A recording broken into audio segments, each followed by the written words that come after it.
right, put your left hand on the Bible. Okay. Oh, you want to record? What you got? You want to record? Okay. You want to do it? I love you more. That's my brother. He gonna turn the TV on. You sure you don't want? Where's Justin Jones? Justin Jones? Justin, you want to come over here next to Gloria? This thing is a little short. Yeah, I can have one of our folks hold it too. What you think? Up here? Yeah, You want it down? one of our family want a shot down there? Yeah. Hey there. Would you mind holding this? I appreciate you. Okay. You ready? Yep. Yeah. Okay. Thank you. All right, y'all ready? Mm-hmm. You ready? Testing. Okay. Okay. Speak close to the mic. Okay. I State your name. Justin J. Pearson. Do solemnly swear, Do solemnly swear, as a member of this, as a member of this, the 113th the 113th General Assembly General Assembly of the State of Tennessee, of the State of Tennessee, I will faithfully support the Constitution of this state and and of of the United States. the United States. And I do solemnly affirm that as a member that as a member of this of this General Assembly, I will in all appointments, vote without favor, affection, partiality, or prejudice, and that I will not propose or assent to any bill, vote or resolution which shall appear to me injurious to the people, or consent to any act or thing whatever that shall have a tendency to lessen or abridge their rights and privileges as declared by the Constitution of this state of Tennessee. So help me God. So help me God.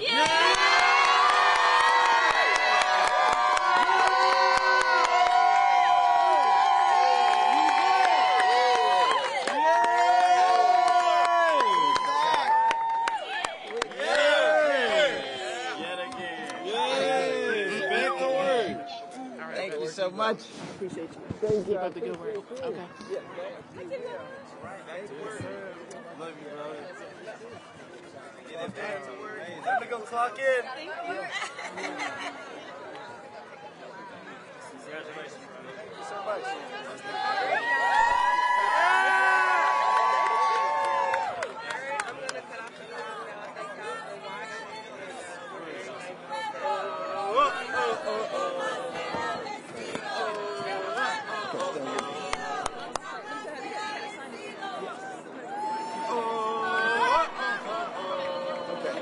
We got to sign some paperwork. Then I'll be right back.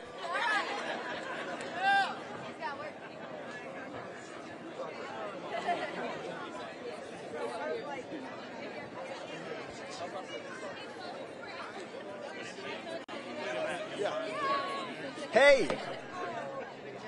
And I'll take these both upstairs and I'll get one back to your office. Okay. Sounds good. So you both have to.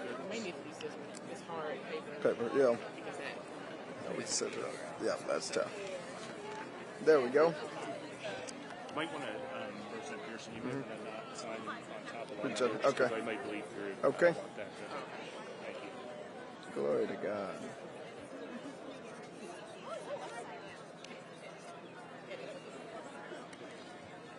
Thank you, Judge Bell. Man. Judge Bell in the house. Okay. And then we signed one more. Okay. Yes, indeed. Happy Resurrection Day.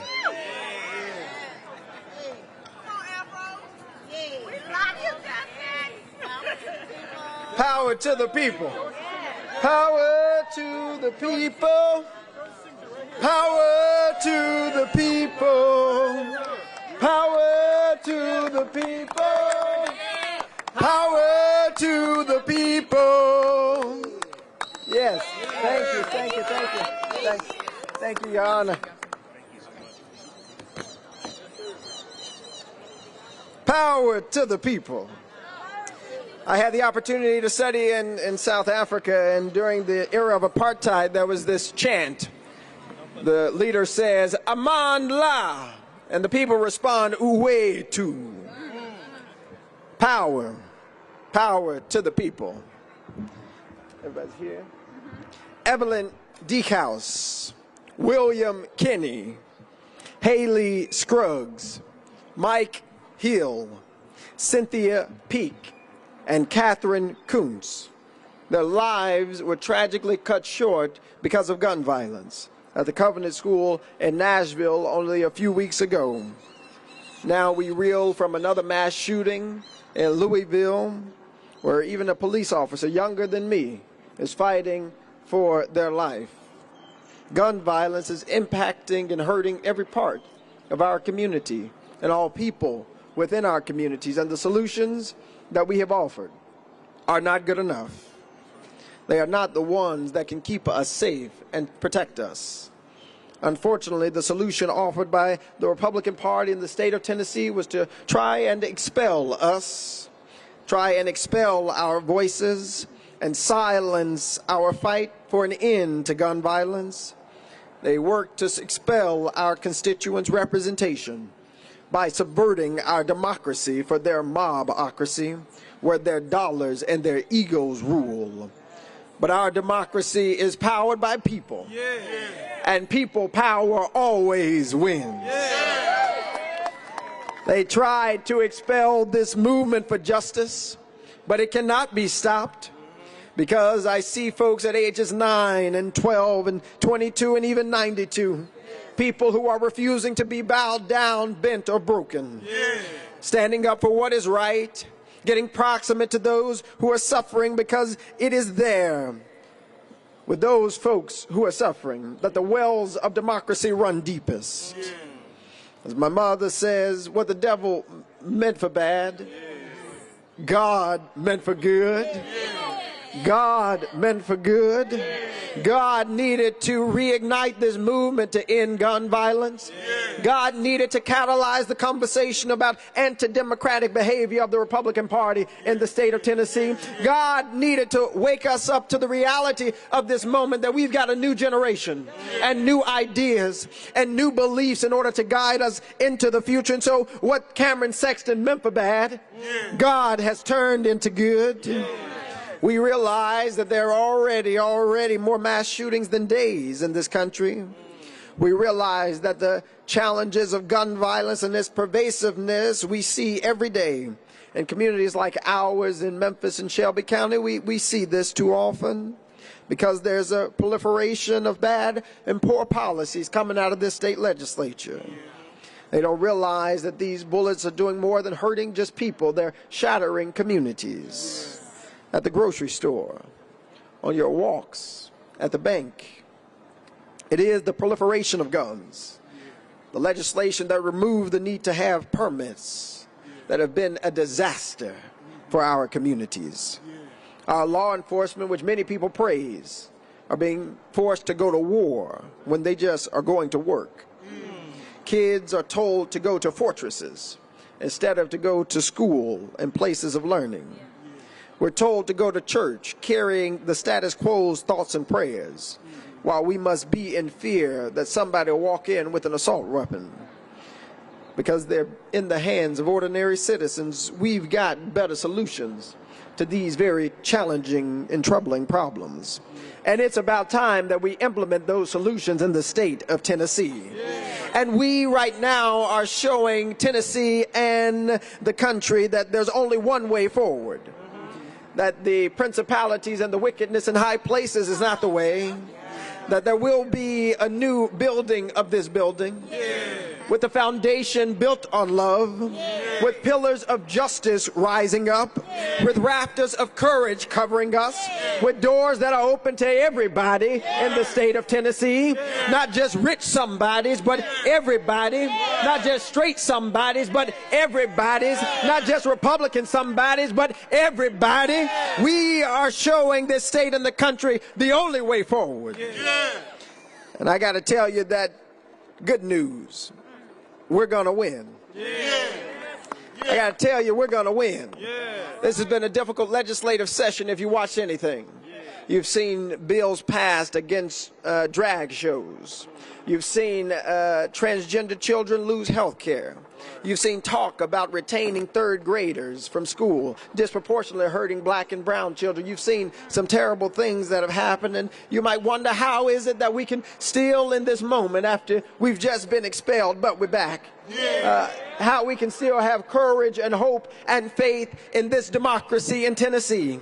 Well, I believe William Cullen Bryant is right, that truth crushed to earth will rise again.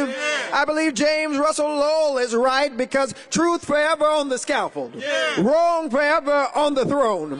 Yet that scaffold sways the future, and behind the dim unknown standeth God within the shadow, keeping watch above his own. Yes, our democracy is not their mobocracy. Mob rule will never defeat people rule. We will never defeat the people's voice. We will never defeat people's First Amendment right to speak for what they know in their heart, their body, and their soul to be right. We will win because we will never quit.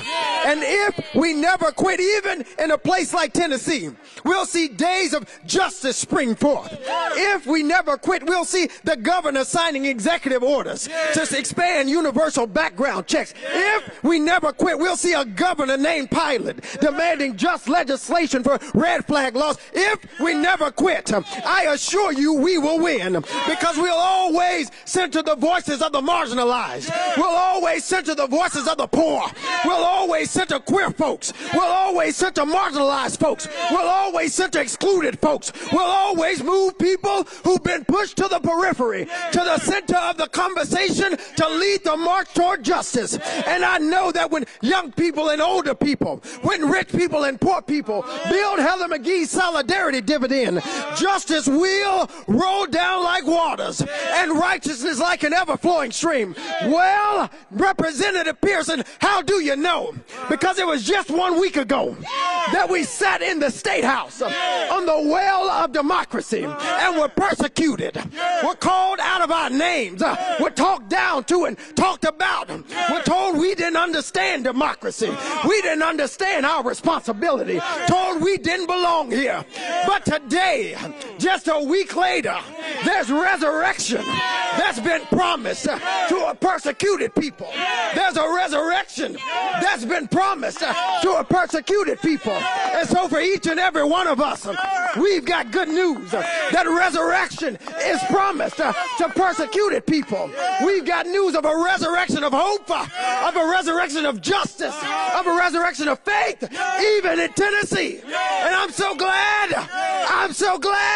to be fighting with you, to be marching with you, because victory is ours. Hallelujah. Hallelujah. Hallelujah. Power to the people. Power to the people. Power to the people. Power to the people.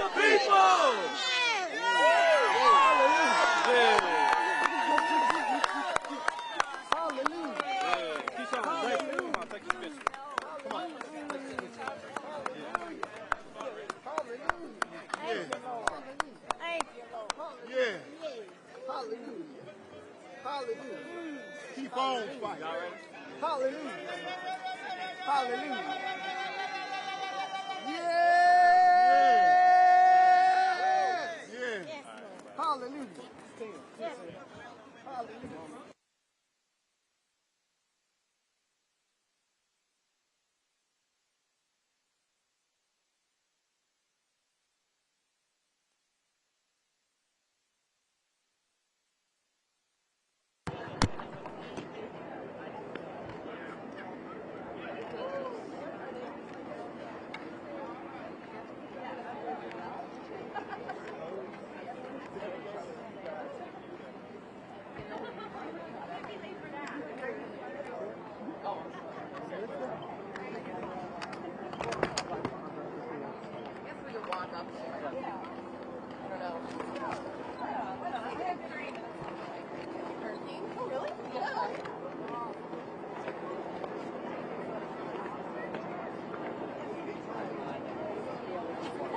I know. Yeah. But I'll one job. Yeah. Is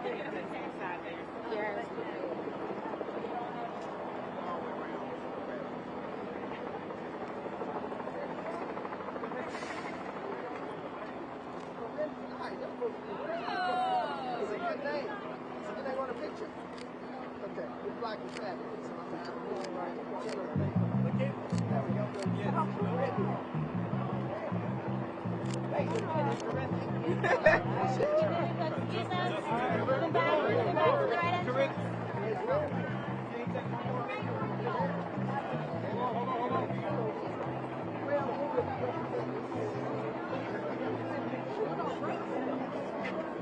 They've already got a ward press.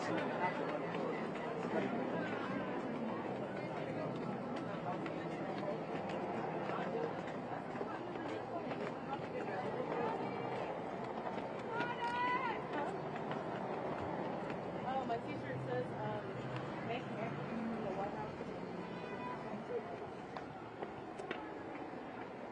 Justin, no peace.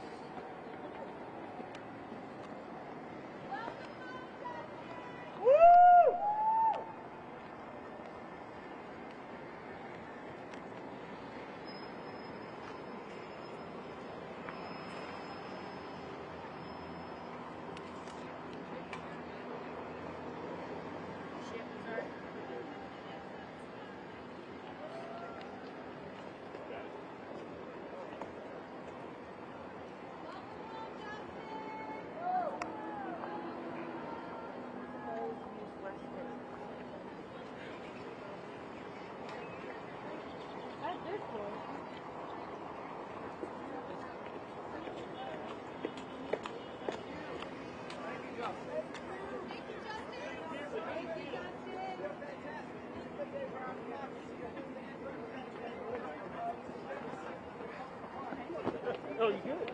I thought you yeah. Power to the people!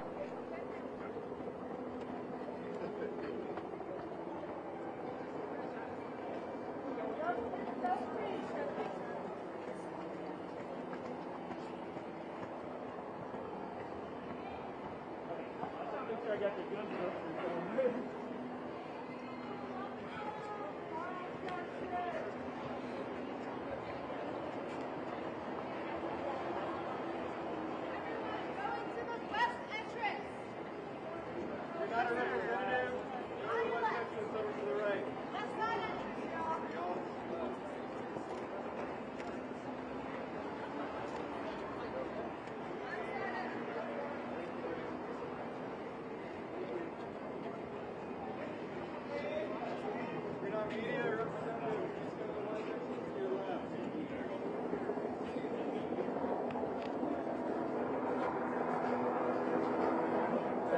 If you could clear a path out of the way.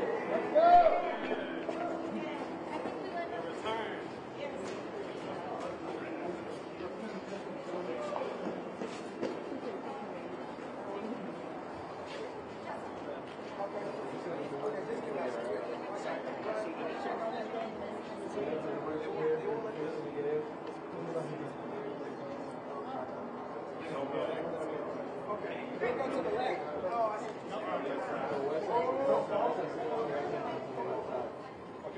Representative Pearson, can you enter through the doors?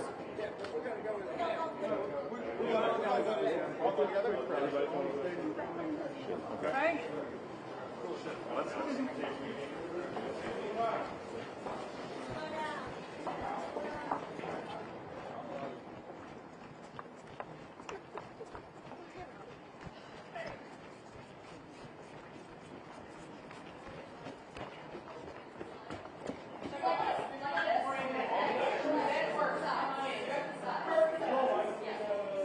Yeah. So I'd roll up your sign, and then put it in. Okay. Thank you.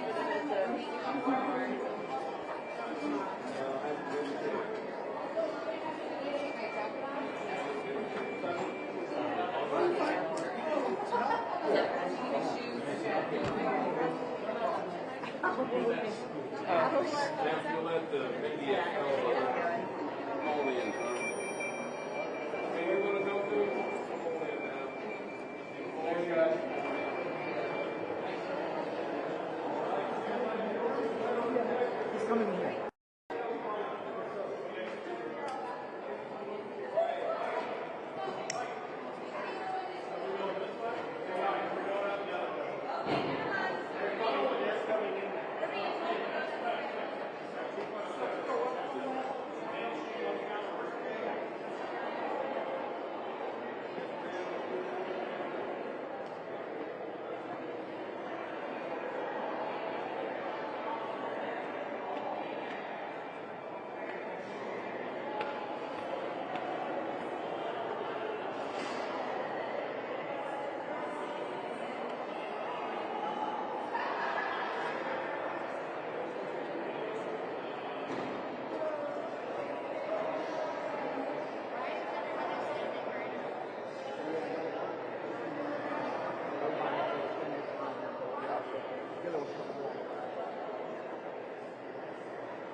you?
behind you.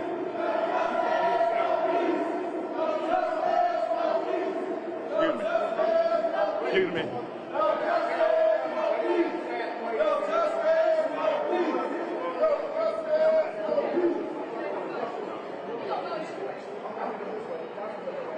It's gonna be like.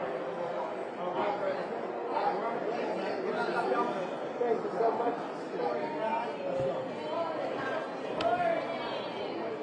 Sorry.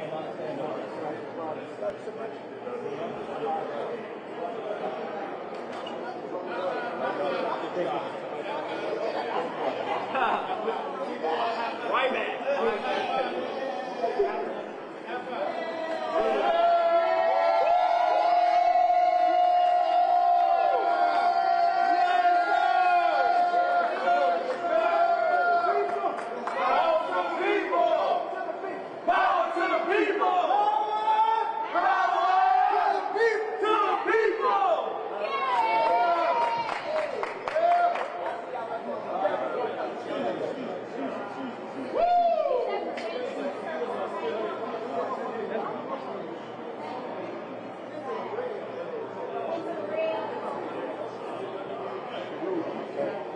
He's going out.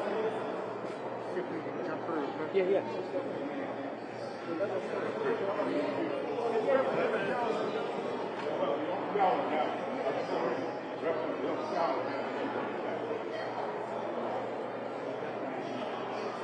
Yeah, I'm good.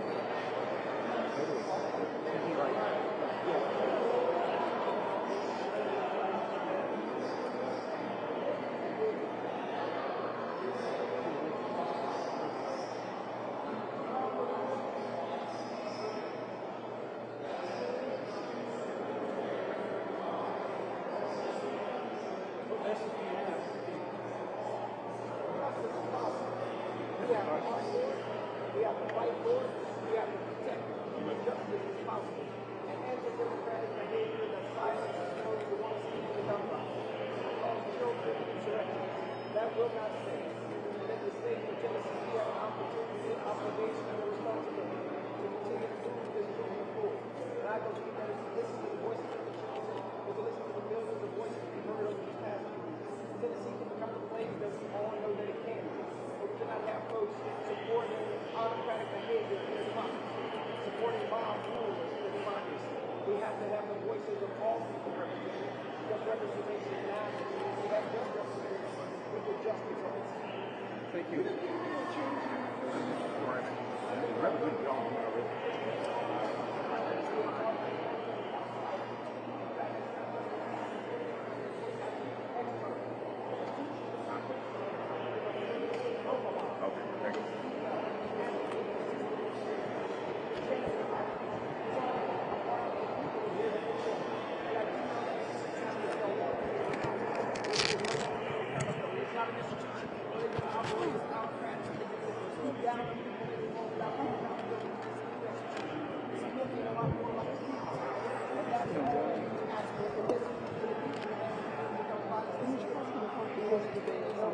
So we can let the answer towards this direction. How has this changed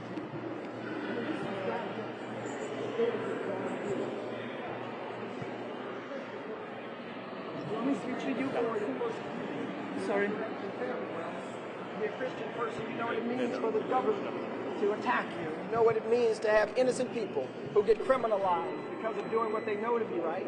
And as a Christian person who believes in Jesus Christ, this example that we have gone through of a government creating trumped-up charges, a government who only wanted to persecute people who were innocent of speaking justice and truth to power, innocent who said we can't listen to the NRA more than our own people, a government that has decided that it's better to expel voices than to listen to voices. We know the story, that persecution does happen, but always the good news is that resurrection is promised to persecuted people. So for myself and Representative Jones, Representative Johnson, we stand with all of Tennessee that was persecuted to stand and say resurrection is possible because of the people. What have you learned from the civil rights movement? What are you learning and bringing to this movement now today? The civil rights movement has provided the necessary echoes for us into this present day. It's because of Fannie Lou Hamer, Dr. Martin Luther King Jr., Malcolm X and Miami, their voices in nonviolent ways to make opportunities like the ones that I now am fortunate to have possible. The civil rights struggle never ended, it evolved. Just like time continues to go forward, the need for different movements continues to go forward because the issues that we are up against, the issues that we are facing continue to evolve. But the civil rights movement is a movement that we must look at and follow the lead on because they have had victory after victory after victory, but no victory is won forever. We have to continue to fight and continue to go against the systems of oppression that always seem to come back.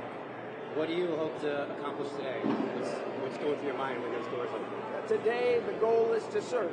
It's all I've ever wanted to do, to serve District 86, to lift up the issues of our community, to fight for our community and make sure that our issues like ending gun violence and ending poverty get heard.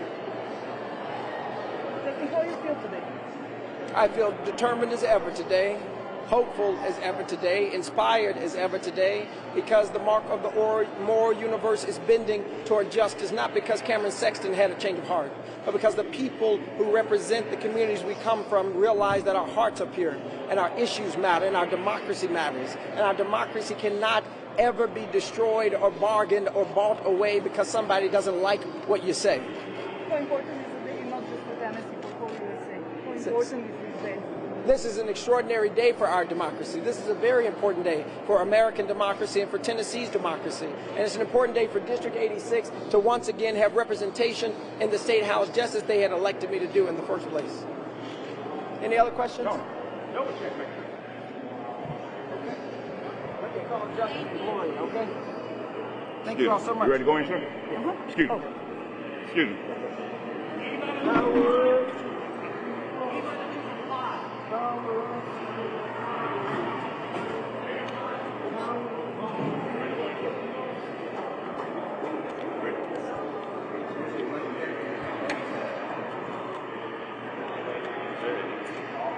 Is Ken right inside this door right here? You guys up here.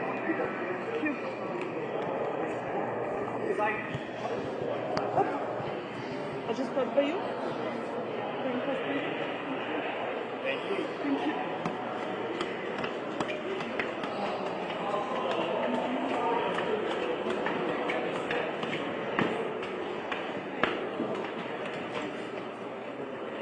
Thank you.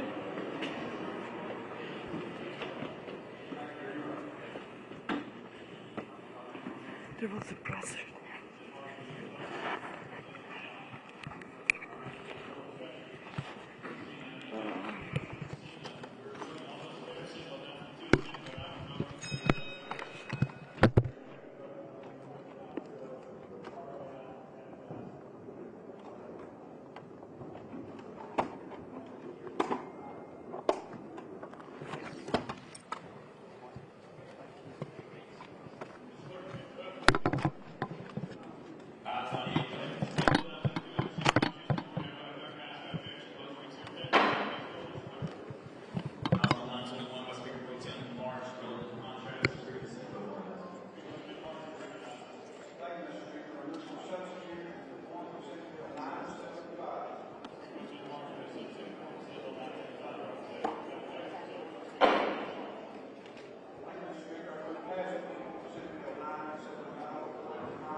Thank you, Mr. Speaker.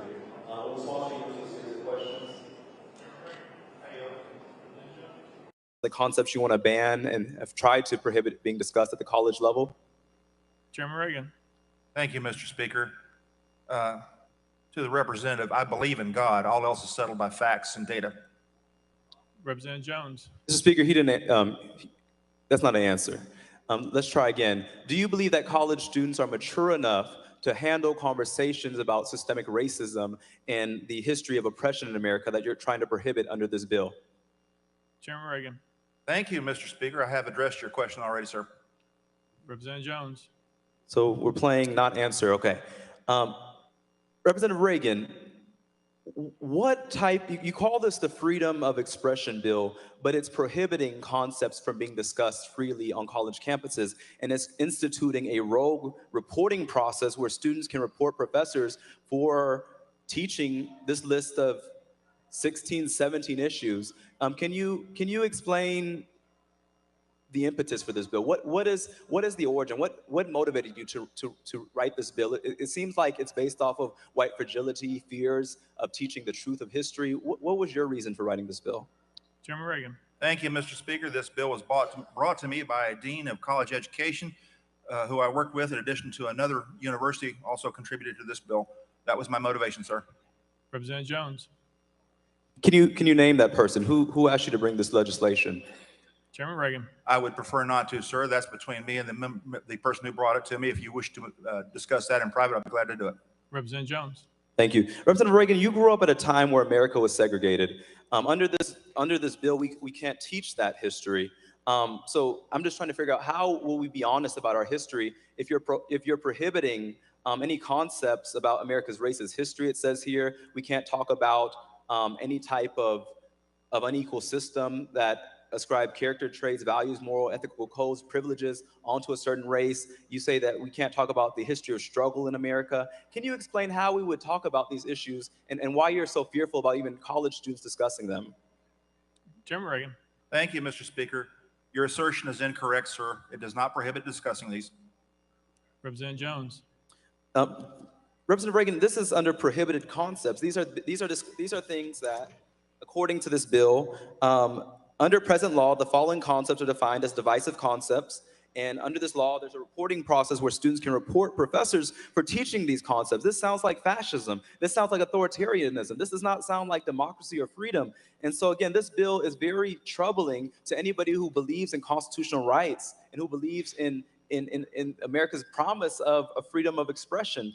You are targeting professors and college students from talking about race and from talking about the history of America. I think it is shameful what you're trying to do. And I'm trying to get an answer as to see what is the origin of this bill, but you're being evasive because I don't think that you don't even know what the purpose of this bill is, besides to feed into this racist narrative that you've been promoting all session.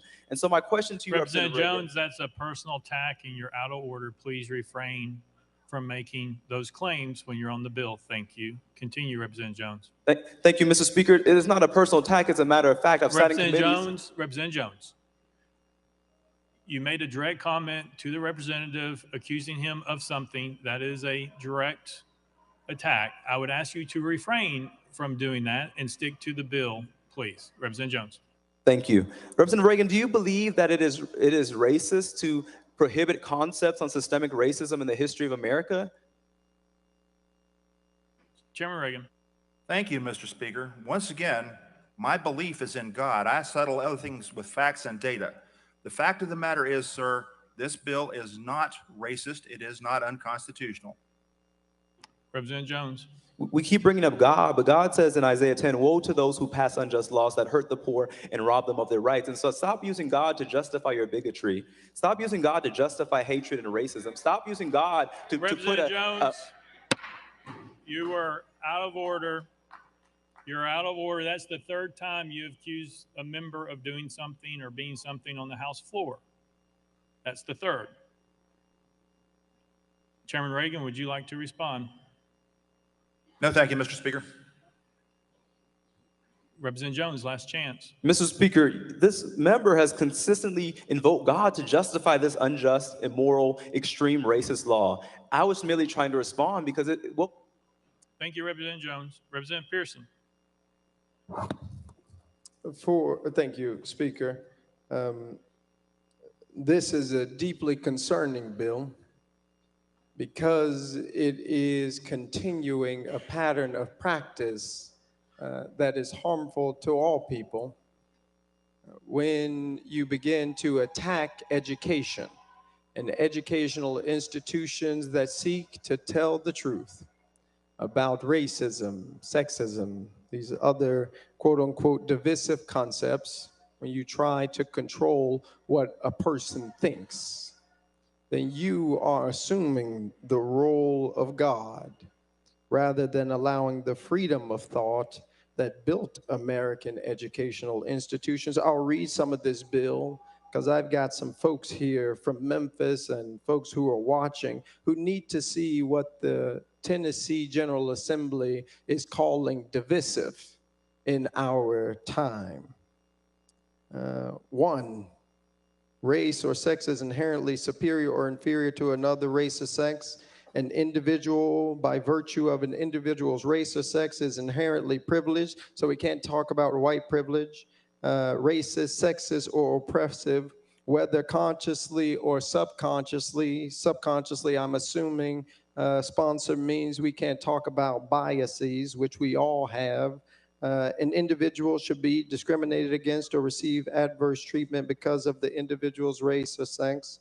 An individual's moral character is determined by the individual's race or sex. An individual, by virtue of the individual's race or sex, bears responsibility for actions committed in the past by other members of the same race or sex. This is to prevent white folks in particular for being told they had anything to do with enslavement. This is an individual should feel discomfort, guilt, anguish, or another form of psychological distress solely because of the individual's race or sex.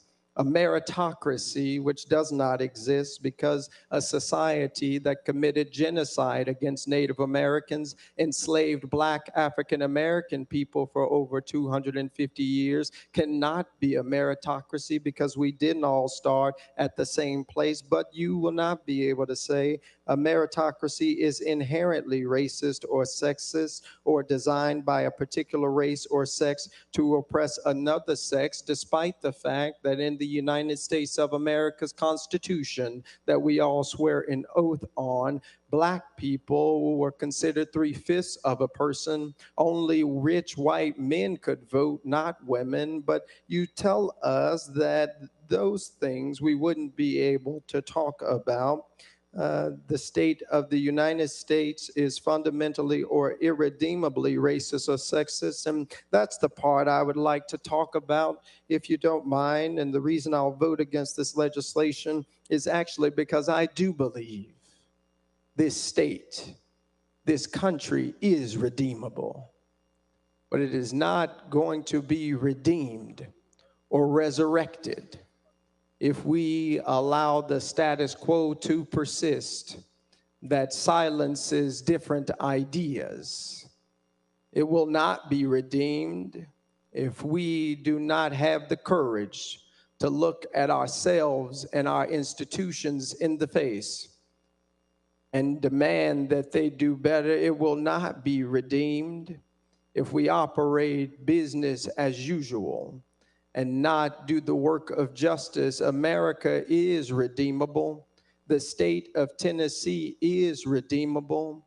But if we do not do the work of repenting through true education, by telling the truth, or as Memphian Ida B. Wells says, shining the light of truth upon our institutions and upon our lived experiences, which has made it much more likely for you to stand there than for me, if we do not tell the truth about our past and our present injustices. The state of Tennessee, the United States of America, will not be redeemed. This is the work that we should be committing to, not banning people's ability to think critically about how we got to where we are, because we're trying to preserve a status quo that has hurt us. But I've got good news. No matter what you do, people always rise. Chairman Reagan. Thank you, Mr. Speaker. The member's assertions are deceptive and incorrect. However, I'll let it sit at that. Thank you, Mr. Speaker. Thank you. Representative Capley. Thank you, Mr. Speaker. I move previous question. Previous question called. There's objection. We're on the board. All those in favor of previous question vote aye when the bell rings. Those opposed vote no. Has every member voted? So the member wish to change their vote.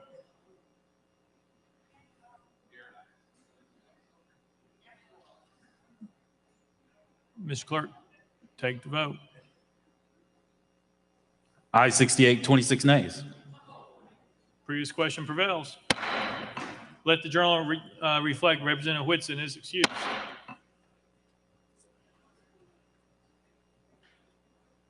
Chairman Clemens. Thank you, Mr. Speaker. I just want to point out the contradiction, Mr. Chairman, that we're having a vote on a bill to limit speech, and Chairman we move Clemens, to. It's we're under point of order. If you have a point of order question, but you can't make a statement. We're on the voting. Do you have a point of order question? Yes, Chairman Clemens. My point of order question, Mr. Speaker, is if we're going to vote on a bill that limits speech and ideas and the teaching of those ideas, why are we cutting off debate on that very bill? Mr. Clerk, can you read the House rules on previous question, please?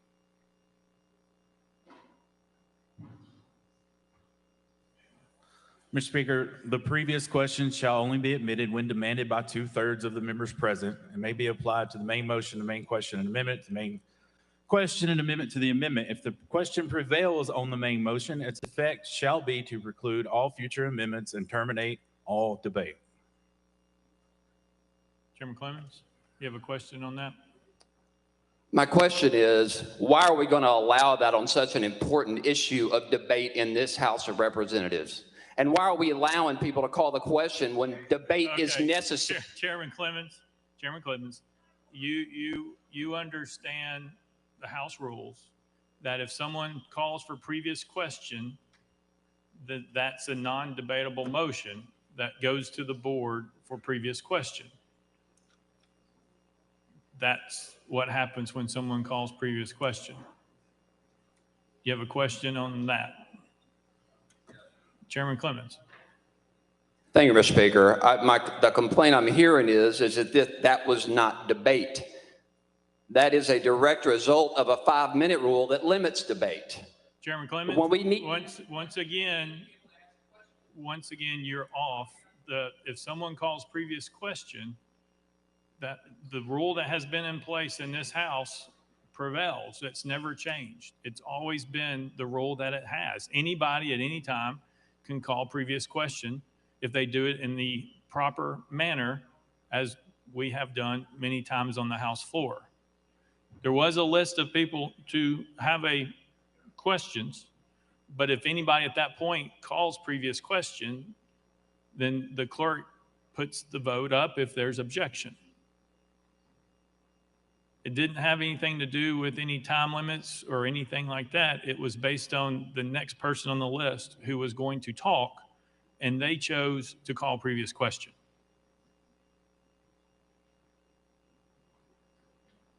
Chairman Clemens. I would urge caution among this body about walking any further off this cliff on issues of such importance. Thank you, Mr. Speaker. Representative McKenzie, point of order. Yes, thank you, Mr. Speaker. And my point of order is this. I don't know if this bill is properly before us. There's a $3.2 million fiscal note that I've not seen come through Finance Committee. So is this bill properly before us?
Mr. Clerk.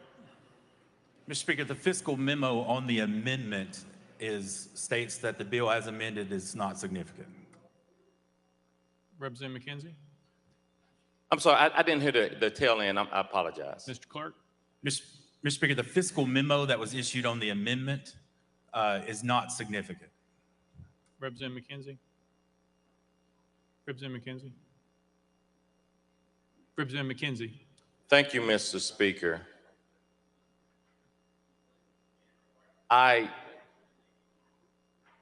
would like to understand how any bill where the contents of the bill did not change.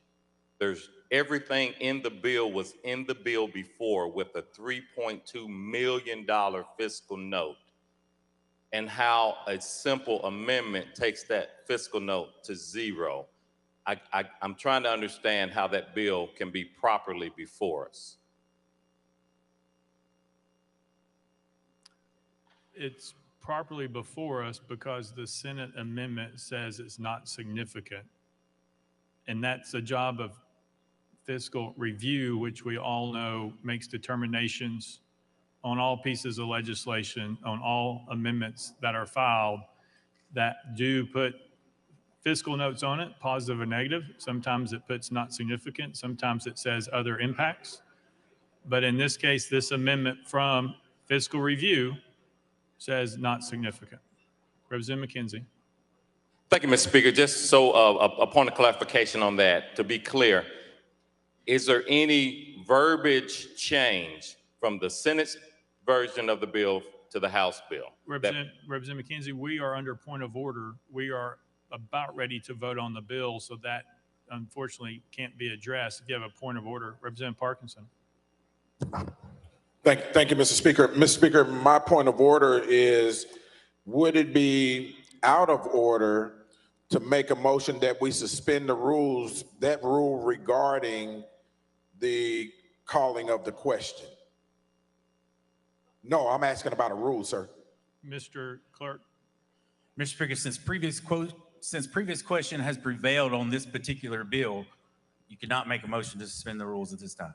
Representative Parkinson. Thank you, Mr. Speaker. And Mr. Speaker, when would be the proper time to make the motion to suspend the rules in regards to calling point of order? I mean, regards to calling Previous question. Previous question. Mr. Clerk. Mr. Speaker, it would depend on how the proper time would be before previous questions called if you wanted to try to suspend the rules for the previous question rule on a particular bill. Representative Parkinson. Thank you, Mr. Speaker, and thank you to our clerk. But I'm looking at suspending the rules for the duration of the session on calling previous questions. When is the proper time to do that, so that we're not in this same space over and over again? Mr. Clerk. Mr. Speaker, something that would apply to the rest of session, similar to what's traditionally known as the flow motion, is usually taken up under unfinished business.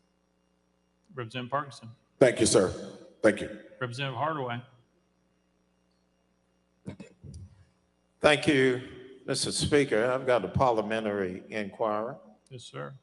Very simple. Isn't this how we got here in the first place?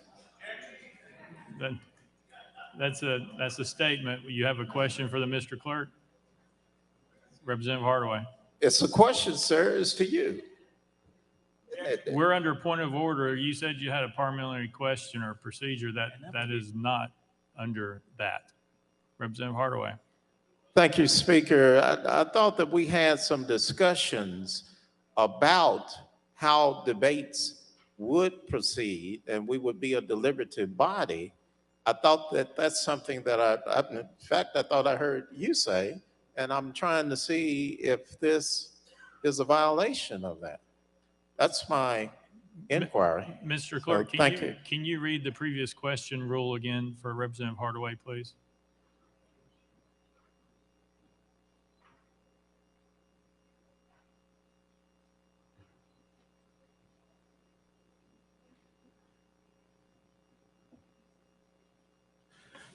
Mr. Speaker, the previous question shall only be admitted when demanded by 2/3 of the members present. It may be applied to the main motion, the main question, the amendment, or the main question, amendment to the amendment. If the question prevails on the main motion, its effect shall be to preclude all future amendments and terminate all debate. Representative Johnson. Thank you, Mr. Speaker. So my question is, according to Article 2, Section 27 of the Constitution, we are allowed to have our dissent recorded into the record, especially when we feel that something a policy is injurious to the people. So will I be allowed to do that right now, according to our Constitution? Mr. Clerk.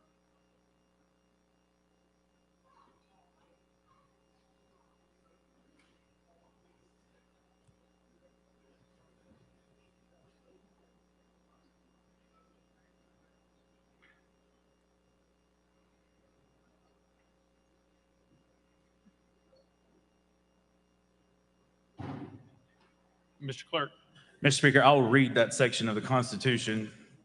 Any member of either house of the General Assembly shall have liberty to dissent from and protest against any act or resolve which he may think injurious to the public or to any individual, and to have the reason for this dissent entered on the journals.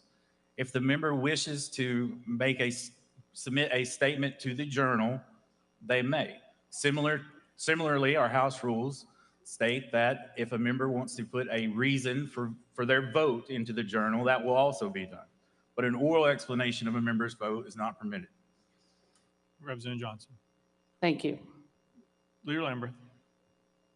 Thank you, Mr. Speaker. And point of order, Clerk, is that Rule 30 explanation of vote, and does it read as such?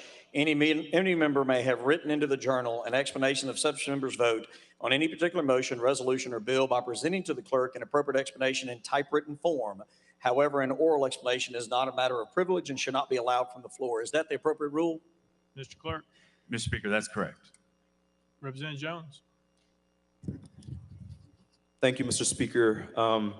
Once again, the House is out of order, and we're not deliberating and properly discussing. Representative Jones, do you have a question for the clerk under procedural or parliamentary? Instead of making statement, you would have to address your question to the clerk. Representative Jones. Thank you, Mr. Speaker. Yes, my question to the clerk is, Mr. Clerk, if a member introduces legislation and cannot even talk about it, cannot even defend their position, should they be a member in this chamber? If they can't even defend their legislation. Jones, once again, that is not what we're on. It's parliamentary question, procedural question. If you would like to ask one of those two types of questions to the clerk about the rules or the Constitution, as the other representative did, that is fine. Representative Jones. Thank you, Mr. Speaker. Mr. Clerk, is there a process to ensure that minority voice is heard in this chamber? The speaker, is it not the speaker's discretion to call who can be called next in line? And it's the speaker's discretion to call a member of his own party to call the question or to call a member of the minority party. Isn't it up to the discretion of the speaker to allow the minority party to speak? Is there a process by which our voice can be heard?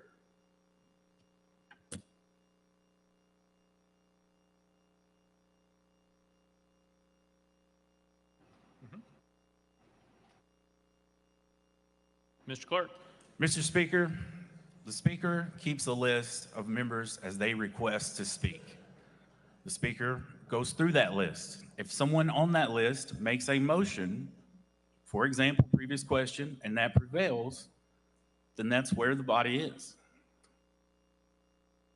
Representative Jones. Mr. Clerk, is it the speaker's discretion to keep a list of members of the minority party to be heard before calling a member of his own party who will call the question? That's what we've seen all session. So is it not the speaker's discretion to keep a list of the minority voices who should be heard on this bill and who deserve to be heard for our districts? Is it not the discretion of Cameron Sexton to determine the order of calling people to speak? Mr. Clerk.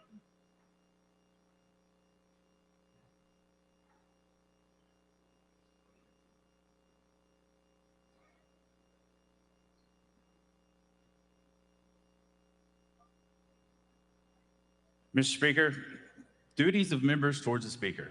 No member shall be recognized by the Speaker unless the member addresses the chair from such member's desk. In all cases, the member who shall rise first shall be entitled to speak first, but when two or more members shall rise at the same time, the Speaker shall name the member who shall speak first. That is what our rules say. Representative Jones. Mr. Speaker, I implore you to bring order back to this House. If we can present a list of names of people who want to speak on a bill that is this substantial, banning racism in schools, teaching about racism in schools, can we have a process with you, Mr. Speaker? Representative Jones, no one submitted a list of any names of anybody, first of all. Second of all, we do call on the members who do raise their hands, and we put them in the order that they raise their hands. Sometimes people delay raising their hands and other people get ahead of them. That's the way it happens, unfortunately, sometimes.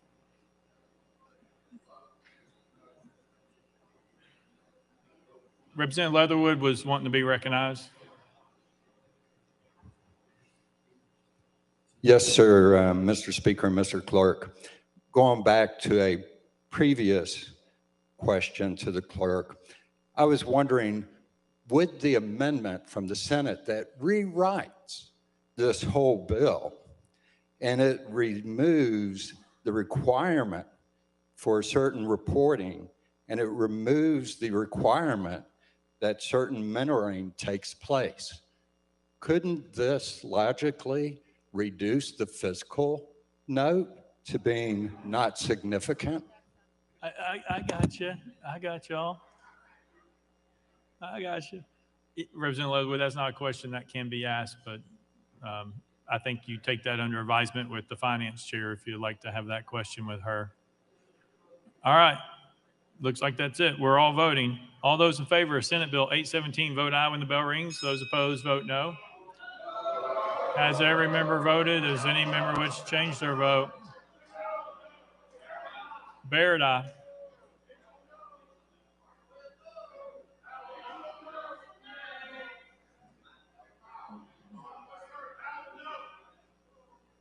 Mr. Clerk, take the vote.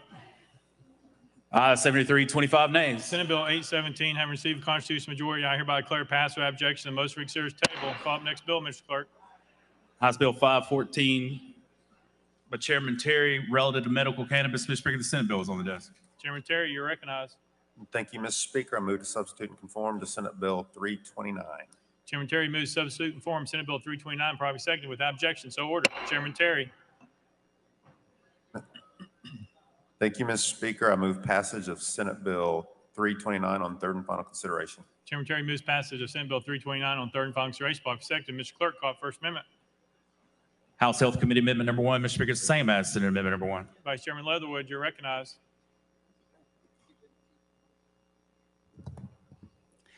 Thank you, Mr. Speaker. This amendment is the same as the Senate amendment and move to withdraw.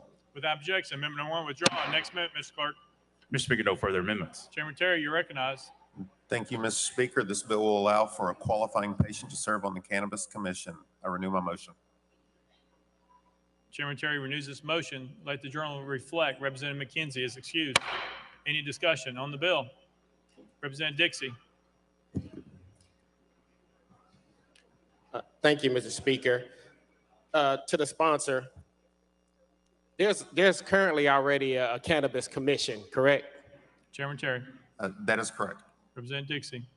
Has there been any actionable items that has come from this commission since it's been established that we've taken on any kind of legislation here in the House?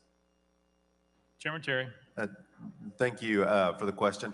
They have put forth some recommendations, and we've reviewed those and some bills that have come through based off some of those recommendations. I don't remember which bills that we've debated, but they have put forth some recommendations. Representative Dixie. All right. Other thing is, how can we know when they meet? Where is it posted, or how can we find out when the commission meets? Chairman Terry. Thank you. I can get that to you from my office. Representative Dixie. Thank you, Mr. Speaker. Thank you. Any further discussion? Seeing none, any objection to the question? Seeing none.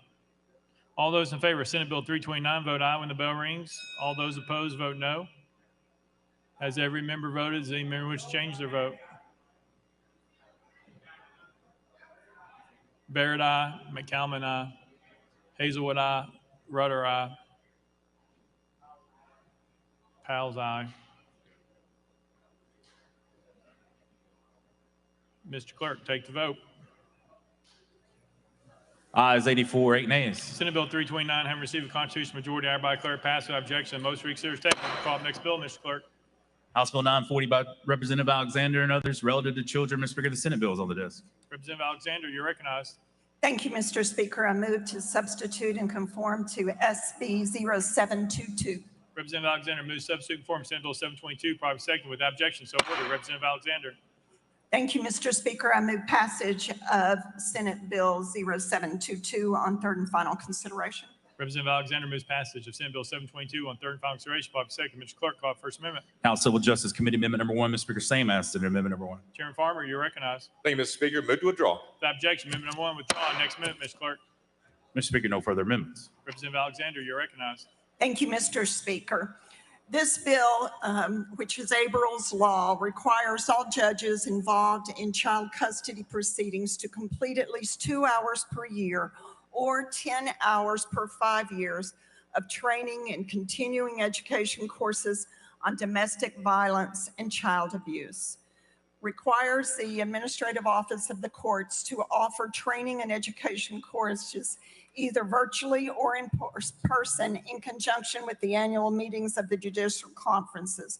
It will be effective as of January 1, 2024. This bill just allows the judges to be experienced and educated on how to recognize abusive parents so we don't put children back in harm's way. That is my motion, sir, and I renew it. Representative Alexander renews her motion. Any discussion on the bill? Seeing none. Any objection to the question? Seeing none. We're voting. All those in favor of Senate Bill 722 vote aye when the bell rings. Those opposed vote no. As every member casts a vote, does any member wish to change their vote?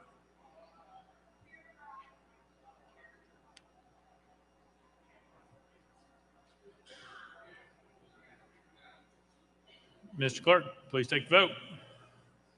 Ayes 96, no nays. Senate Bill 722, having received a constitutional majority, I hereby declare passed without objection. The most reconsidered table. We'll call the next bill, Mr. Clerk. House Bill 944 by Representative Alexander relative to abuse. Mr. Speaker, the Senate bill is on the desk. Representative Alexander, you are recognized. Thank you, Mr. Speaker. I move to substitute and conform to Senate Bill 979. Representative Alexander moves to substitute and conform Senate Bill 979, probably seconded without objection. So ordered. Representative Alexander. Thank you, Mr. Speaker. I move passage of Senate Bill 979 on third and final consideration. Representative Alexander moves passage of Senate Bill 979 on third and final consideration, probably seconded. Mr. Clerk, call it First Amendment. House Civil Justice Committee Amendment number 1, Mr. Speaker, same as Senate Amendment number 1. Chairman Farmer, you're recognized. Thank you, Mr. Speaker. Move to withdraw. Without objection, amendment number 1 withdrawn. Next amendment, Mr. Clerk. Mr. Speaker, no further amendments. Representative Alexander, you're recognized. Thank you, Mr. Speaker. This bill is a financial abuse bill. It explains the definition of abuse when referencing domestic abuse or the Tennessee Adult Protection Act to include financial abuse as part of it. Clarifies that a person is not considered abused or neglected if they intentionally and willfully consent to engage in a religious method of healing in accordance with a recognized religious belief in lieu of medical treatment. I renew my motion. Representative Alexander renews her motion. Any discussion on the bill? Seeing none. Any objection to the question? Seeing none. All those in favor of Senate Bill 979 vote aye when the bell rings. Those opposed vote no. Has every member cast their vote? Does any member wish to change their vote?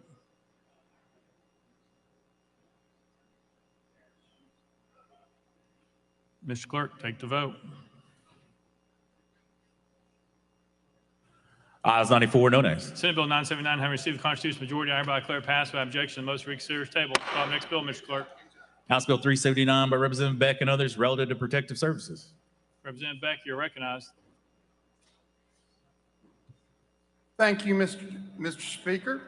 Mr. Speaker, I move passage of House Bill 379 on third and final consideration.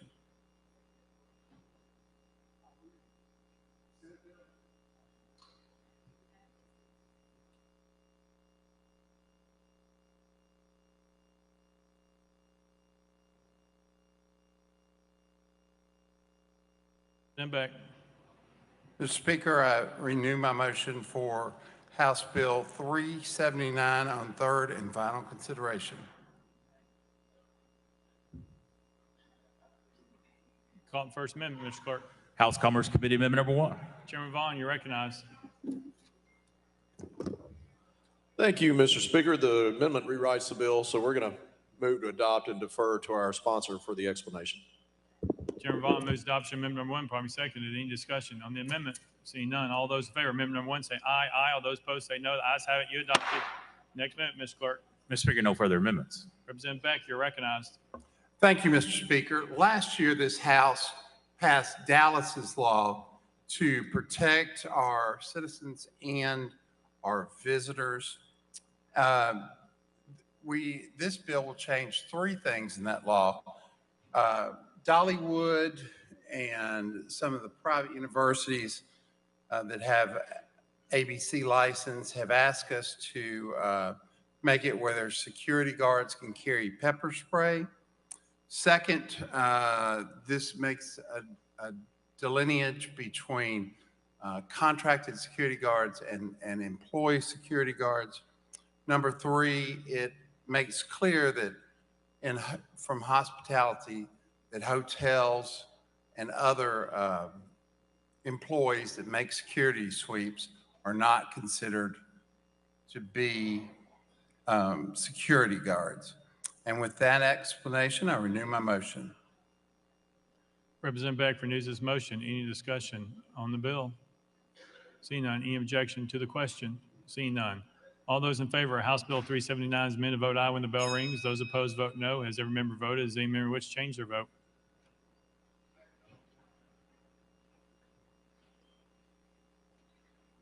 Mr. Clerk, take the vote.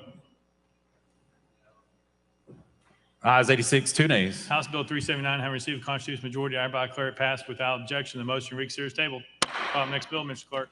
House Bill 987 by Representative Beck relative to judges. Mr. Speaker, the Senate bill is on the desk. Representative Beck, you're recognized.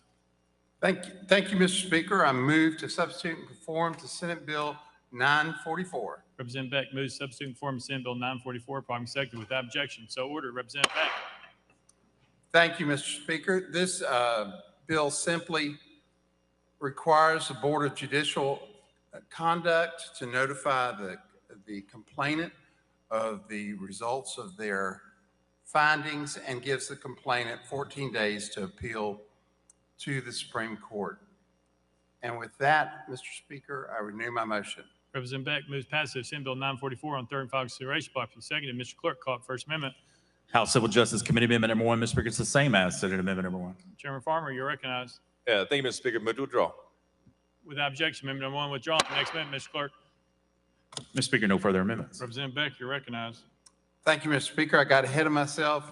The explanation is that this bill allows mandates that the Judicial Conduct Board informs the complainant of their decisions and gives the complainant a right to appeal.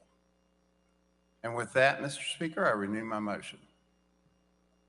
Representative Beck renews his motion. Any discussion on the bill? Seeing none, any objection to the question? Seeing none. All those in favor of Senate Bill 944 vote aye when the bell rings. Those opposed vote no. As every member casts a vote, does any member wish to change their vote?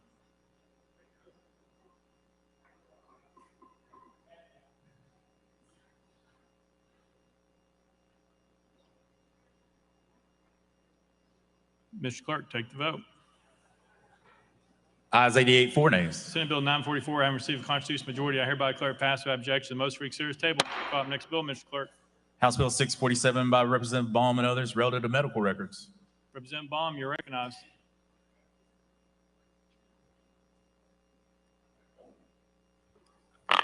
Thank you, Mr. Speaker. I move passage of House Bill 647 on third and final consideration. Representative Baum moves passage. Properly seconded. Mr. Clerk, call it first amendment. House Health Committee Amendment number 1. Chairman Terry, you're recognized. Thank you, Mr. Speaker. Move to adopt. Chairman Terry moves adoption of amendment number 1. Properly seconded. Any discussion on the amendment? Seeing none, all those in favor of amendment number 1 say aye. Aye. All those opposed say no. The ayes have it. You adopt it. Next amendment, Mr. Clerk.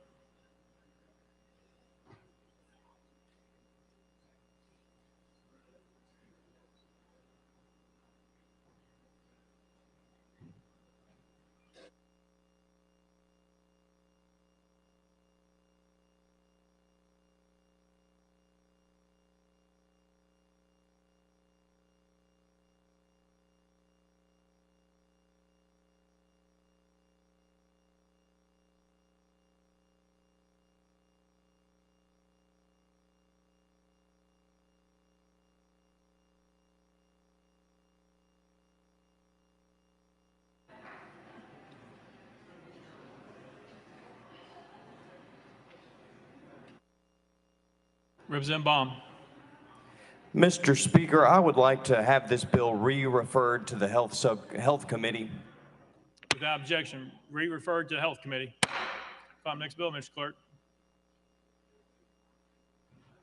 House Bill 1088 by Representative Baum relative to the Tennessee Investment and Student Achievement Act. Representative Baum, you're recognized.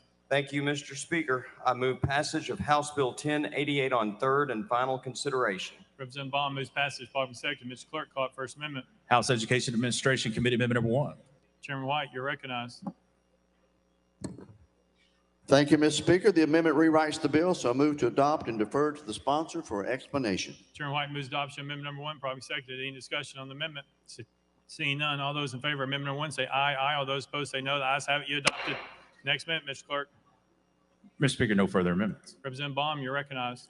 Thank you, Mr. Speaker. In our state's TISA funding formula, we offer an infrastructure stipend to LEAs that have grown by at least 2% in each of the past 3 years.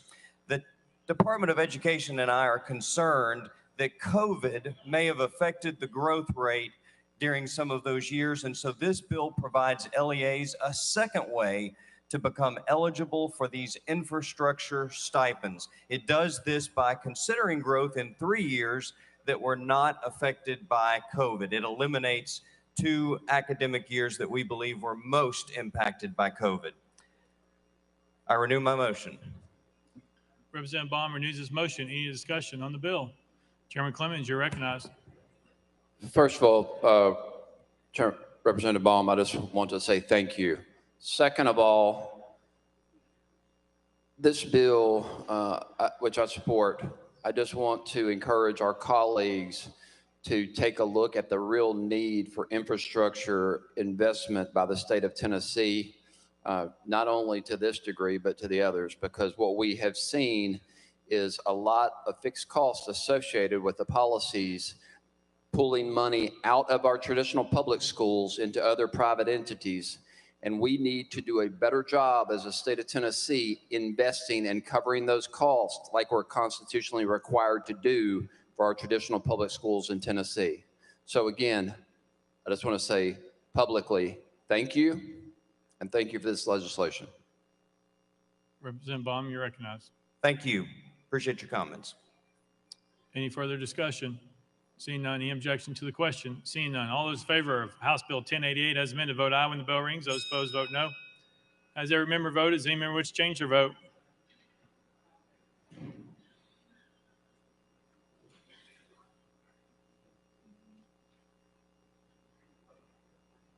Mr. Clerk, take the vote. Ayes 95, no nays. House Bill 1088 having received a constitutional majority, I hereby declare passed without objection. The motion reconsider is tabled. Call up next bill, Mr. Clerk. House Bill 24 by Representative Freeman and others, relative to sexual assault evidence collection kits. Mr. Speaker, the Senate bill is on the desk. Representative Freeman, you're recognized. Thank you, Mr. Speaker. I move to substitute conform to Senate Bill 0014. Representative Freeman moves substitute conform Senate Bill 14, probably second without objection. So Representative Freeman. Thank you, Mr. Speaker. I move passage of Senate Bill 0014 on third and final consideration. Representative Freeman moves passage of Senate Bill 14 on third and final consideration, probably second. Mr. Clerk, call it First Amendment. House Criminal Justice Committee Amendment number 1. Mr. Speaker, it's the same as Senate Amendment number 1. Chairman Holsey, you're recognized. Thank you, Mr. Speaker. This amendment's in the Senate bill. Therefore, I move to withdraw House Criminal Justice Committee Amendment 1. Without objection, Amendment number 1 withdrawn. Next amendment, Mr. Clerk. Mr. Speaker, no further amendments. Representative Freeman, you're recognized. Thank you, Mr. Speaker. This bill requires the TBI to provide quarterly updates on the Bureau's efforts to hire and train employees within the Forensic Services Division. It also encourages them to get us to a time where we can get all these kits tested within 60 days of receipt. And with that, I renew my motion. Representative Freeman renews his motion. Any discussion on the bill? Seeing none. Any objection to the question? Seeing none. All those in favor of Senate Bill 14, vote aye. When the bell rings, those opposed, vote no. Has every member cast their vote? Does any member wish to change their vote?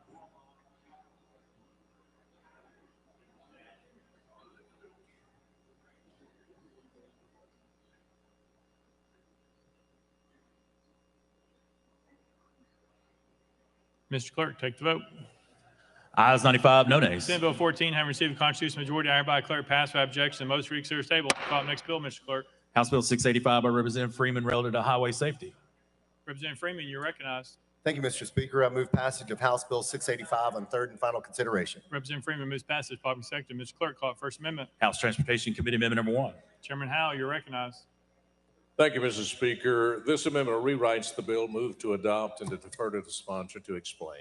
Chairman Howell moves adoption of amendment number 1, probably seconded. Any discussion on the amendment? Seeing none. All those in favor of amendment number 1 say aye, aye. All those opposed say no. The ayes have it. You adopted. Next amendment, Mr. Clerk. House Transportation Committee Amendment number 2. Chairman Howell, you're recognized. Thank you, Mr. Speaker. Move to adopt. Chairman Howell moves adoption of amendment number 2, probably seconded. Any discussion on the amendment? Seeing none. All those in favor of amendment number 2 say aye, aye. All those opposed say no. The ayes have it. You adopted. Next amendment, Mr. Clerk. Mr. Speaker, no further amendment. Representative Freeman, you're recognized. Thank you, Mr. Speaker. This bill requires the Tennessee Department of Transportation to identify locations around the state and local government roads where injuries to bicyclists and pedestrians are elevated in comparison to the statewide average. And with that, I renew my motion. Representative Freeman renews his motion. Any discussion on the bill? Seeing none. Any objection to the question? Seeing none. All those in favor of House Bill 685 as amended, vote aye when the bell rings. Those opposed, vote no. Has every member voted? Does any member wish to change their vote?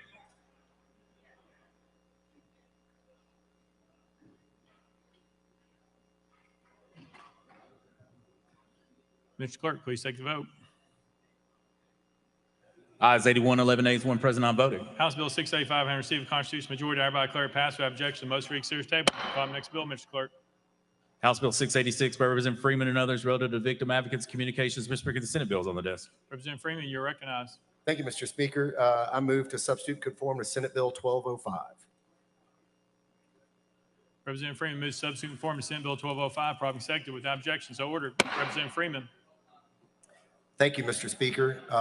I move passage of Senate Bill 1205 on third and final consideration. Representative Freeman moves passage of Senate Bill 1205 on third and final consideration, properly seconded. Mr. Clerk, call it First Amendment. House Criminal Justice Committee Amendment Number 1, Mr. Speaker, it's the same as Senate Amendment Number 1. Chairman Halsey, you're recognized. Thank you, Mr. Speaker. This amendment's in the Senate bill. Therefore, I move to withdraw House Criminal Justice Committee Amendment 1. Without objection, Amendment Number 1 withdrawn. Next amendment, Mr. Clerk. Mr. Speaker, no further amendments. Representative Freeman, you're recognized. Thank you, Mr. Speaker.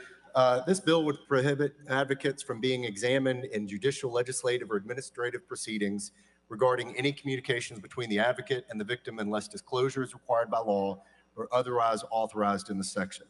And with that, I renew my motion. Representative Freeman renews his motion. Any discussion on the bill? Seeing none. Any objection to the question? Seeing none. All those in favor of Senate Bill 1205, vote aye when the bell rings. Those opposed, vote no. As every member voted, as any member wishes to change their vote.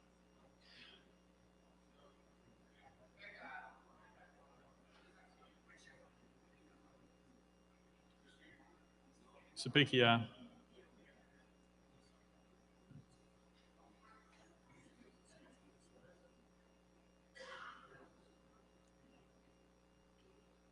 Mr. Clerk, take the vote. Ayes 91, no nays, 1 present, not voting. Senate Bill 1205, having received a constitutional majority, I hereby declare passed without objection. Most read serious table. Call up next bill, Mr. Clerk. House Bill 897 by Chairman Hurt relative to K-12 education. Mr. Speaker, the Senate bill is on the desk. Chairman Hurt, you're recognized. Thank you, Mr. Speaker. I move to substitute and conform to Senate Bill 1070. Chairman Hurt moves to substitute and conform to Senate Bill 1070, probably seconded without objection. So ordered. Chairman Hurt. Thank you, Mr. Speaker. I move passage of Senate Bill 1070 on third and final consideration. Chairman Hurt moves passage of Senate Bill 1070 on third and final consideration, probably seconded. Mr. Clerk, call it First Amendment. House Education Administration Committee Amendment Number 1, Mr. Speaker, it's the same as Senate Amendment Number 1. Chairman White, you're recognized. Thank you, Mr. Speaker. Same as Senate amendment. Move to withdraw. Without objection, Amendment Number 1 withdrawn. Next amendment, Mr. Clerk. Mr. Speaker, no further amendment. Chairman Hurt, you're recognized. Thank you, Mr. Speaker. This bill addresses the problem of the shortage of PE teachers in elementary schools, and it is permissive. It allows a director of schools or a charter school to request the Commissioner of Education to issue an endorsement exemption to a licensed teacher to teach PE in an elementary school. The endorsement exemption would be valid only until June 30th following the date it was granted. The director must certify the Commissioner that they are unable to find a qualified teacher, and the Commissioner has complete discretion over whether they grant an exemption. And with that, Mr. Speaker, I renew my motion. Chairman Hurt renews his motion. Any discussion on the bill? Seeing none, any objection to the question? Seeing none. All those in favor of Senate Bill 1070, vote aye when the bell rings. Those opposed, vote no. Has every member cast their vote? Does any member wish to change their vote?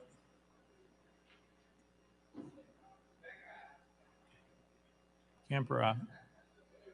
Mr. Clerk, take the vote. Ayes 91, no nays. Senate Bill 1070, having received a constitutional majority, I hereby declare passed without objection. The most read serious table. Call up next bill, Mr. Clerk. House Bill 962 by Representative Slater and others relative to secondary education. Mr. Speaker, the Senate bill is on the desk. Representative Slater, you're recognized. Thank you, Mr. Speaker. I move to substitute and conform to Senate Bill 838. Representative Slater moves to substitute and conform to Senate Bill 838, probably seconded without objection. So ordered. Representative Slater. Thank you, Mr. Speaker. I move passage of Senate Bill 838 on third and final consideration. Representative Slater moves passage of Senate Bill 838 on third and final consideration, probably seconded. Mr. Clerk, call it First Amendment. House Education Administration Committee Amendment Number 1, Mr. Speaker, same as Senate Amendment Number 1. Chairman White, you're recognized. Thank you, Mr. Speaker. The same as the Senate amendment. Move to withdraw. Without objection, Amendment Number 1 withdrawn. Next amendment, Mr. Clerk. Mr. Speaker, no further amendments. Representative Slater, you're recognized.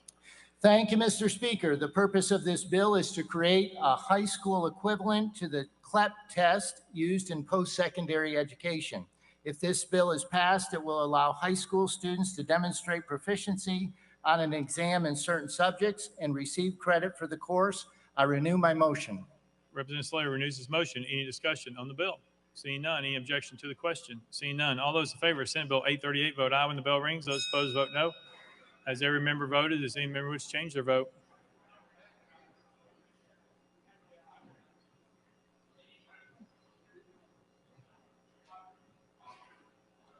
Freeman, aye. Cochran, aye. Mr. Clerk, please take the vote. Ayes 95, no nays. Senate Bill 838, having received a constitutional majority, I hereby declare passed without objection. Most read series table. Call next bill, Mr. Clerk. House Bill 995 by Representative Stevens, relative to corporal punishment for students with disabilities. Mr. Speaker, Senate bills on the day. Representative Stevens, you're recognized. Thank you, Mr. Speaker. I move to substitute and conform to Senate Bill 972. Representative Stevens moves substitute and conform to Senate Bill 972, probably second without objection. So ordered. Representative Stevens. Thank you, Mr. Speaker. I move passage of Senate Bill 972 on third and final consideration. Representative Stevens moves passage of Senate Bill 972 on third and final consideration, probably second. Mr. Clerk, call it First Amendment. House Education Administration Committee Amendment number 1. Mr. Speaker, it's the same as Senate Amendment number 1. Chairman White, you're recognized. Thank you, Mr. Speaker. Same as Senate amendment. Move to withdraw. Without objection, amendment number 1 withdrawn. Next amendment, Mr. Clerk. Mr. Speaker, no further amendments. Representative Stevens, you're recognized. Thank you, Mr. Speaker. This bill comes from the Tennessee Disability Coalition to help ensure that students with disabilities are not falling through the cracks and receiving corporal punishment for behavior that manifests as a result of their disabilities. The bill puts a procedure in place to consider screening children for disabilities before corporal punishment is used, and that includes parental involvement. If the student does have a disability, then the corporal punishment could still be used if the parents opt in, which is current law. The bill does not prohibit corporal punishment. The bill does not take away an LEA's ability to make its own rules about corporal punishment. It does help ensure that students with disabilities are not falling through the cracks. So with this explanation, Mr. Speaker, I renew my motion. Representative Stevens renews the motion. Representative Sapicki, you're recognized. Thank you, Mr. Speaker. Just a quick question. A year or two ago, this body passed the Teachers Discipline Act that gives the teacher the ability to permanently remove an unruly or disruptive student from the classroom. I've read the bill. I don't believe it does, but I don't think anything in your bill overwrites that previous bill. Is that correct? Representative Stevens. That is my understanding. Chairman Sapicki. Thank you, Mr. Speaker. Representative Powell. Thank you, Mr. Speaker. So this is an issue that I've been working on. I really appreciate the sponsors legislation, continuing to work on this. Several years ago, studies found that students with disabilities were actually subjected to corporal punishment at a much higher rate than other students. And I want you to think about that. Students with disabilities were subjected to corporal punishment at higher rates than normal students. That can set back those students tremendously. And, you know, we are working as a state when it's important that we support all students, especially those students with disabilities, and subjecting them to corporal punishment can have multiple negative consequences. And so this is an important piece of legislation, and I appreciate it. I'm happy to sign on. I'd ask all my colleagues to vote for the bill. Thank you. Thank you. Representative Stevens. Thank you. I renew my motion, Mr. Speaker. Representative Stevens renews his motion. Any further discussion? Seeing none, any objection to the question? Seeing none, we're voting. All those in favor of Senate Bill 972, vote aye when the bell rings. All those opposed, vote no. Has every member cast a vote? Does any member wish to change their vote?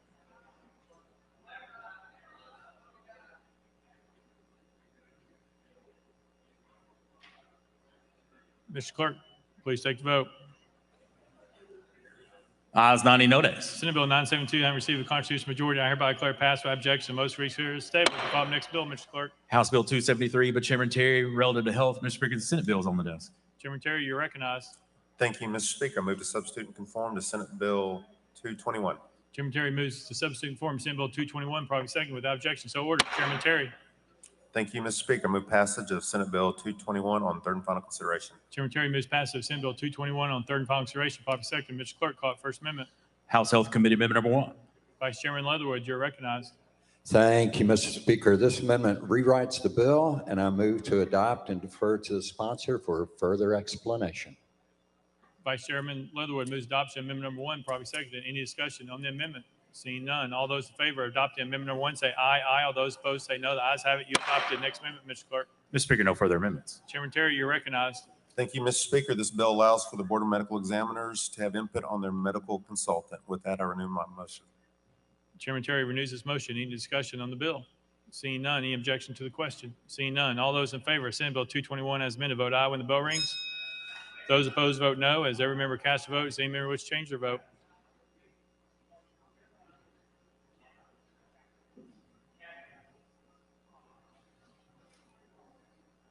Mr. Clerk, please take the vote.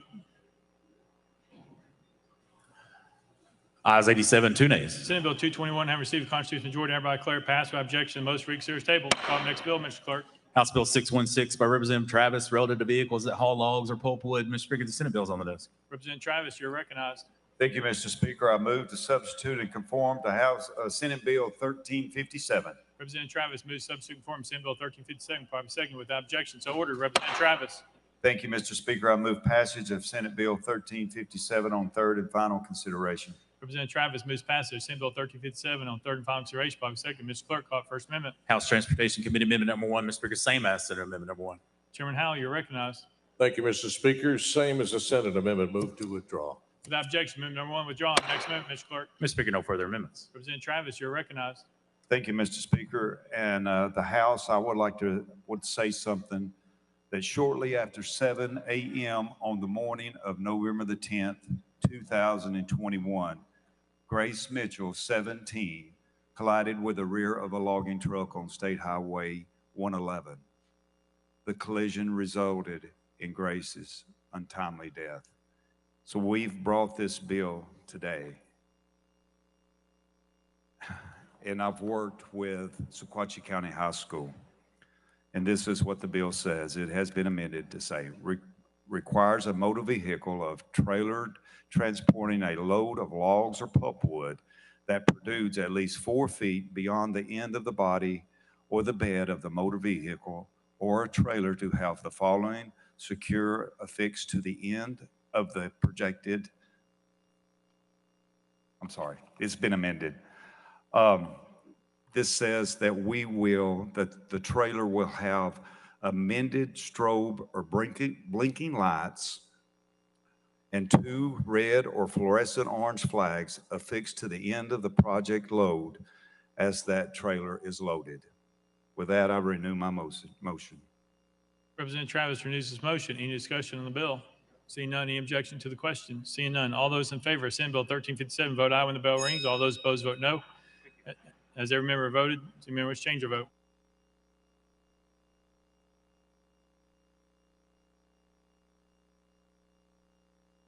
Camper, aye. Mr. Clerk, please take the vote. Ayes 85, 2 nays, 3 present, unvoted. Senate Bill 1357 having received a constitutional majority, I hereby declare passed without objection. Most reconsider table. Call the next bill, Mr. Clerk.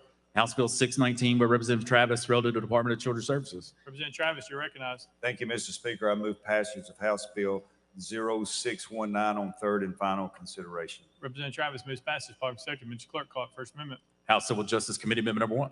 Chairman Farmer, you're recognized. Yeah, thank you, Mr. Speaker. This amendment rewrites the bill. Defer to the sponsor for further explanation. Move to adopt. Chairman Farmer moves adoption. Amendment number 1, probably second. Any discussion on the amendment? Seeing none. All those in favor of amendment number 1 say aye. Aye. All those opposed say no. The ayes have it. You adopted. Next amendment, Mr. Clerk. Mr. Speaker, no further amendments. Representative Travis, you're recognized. Thank you, Mr. Speaker. This bill says the Commissioner of DCS shall notify the committing court at least 15 days prior to the proposed discharge of a child. With that, I renew my motion.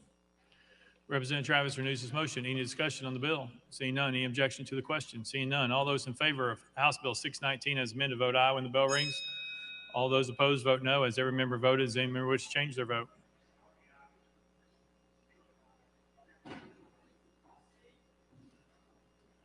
Mr. Clerk, please take the vote. Ayes 92, no nays. House Bill 619 having received a constitutional majority, I hereby declare it passed by objection. Most reconsider table. Call the next bill, Mr. Clerk. House Bill 1109 by Representative Travis and others relative to custodial interference. Mr. Speaker, the Senate bill is on the desk. Representative Travis, you're recognized. Thank you, Mr. Speaker. I move to substitute and conform to Senate Bill 1319. Representative Travis moves substitute form Senate Bill 1319 without objection. So ordered. Representative Travis. Thank you, Mr. Speaker. I move passage of Senate Bill 1319 on third and final consideration. Representative Travis moves passage of Senate Bill 1319 on third and final consideration. By second, Mr. Clerk, call it First Amendment. Mr. Speaker, no amendments filed. Representative Travis, you're recognized. Thank you, Mr. Speaker. This bill adds the offense of the custodian interference of hiding of a child within or outside the state, knowing that the child has been placed in the custody of the Department of Children's Services pursuant to a protective custody order or an emergency custody order entered by a court. With that, I renew my motion. Representative Travis renews his motion. Any discussion on the bill? Seeing none, any objection to the question? Seeing none, all those in favor of Senate Bill 1319, vote aye when the bell rings. All those opposed, vote no. As every member casts their vote, same member which change their vote. Capley, no. Sapiki, aye.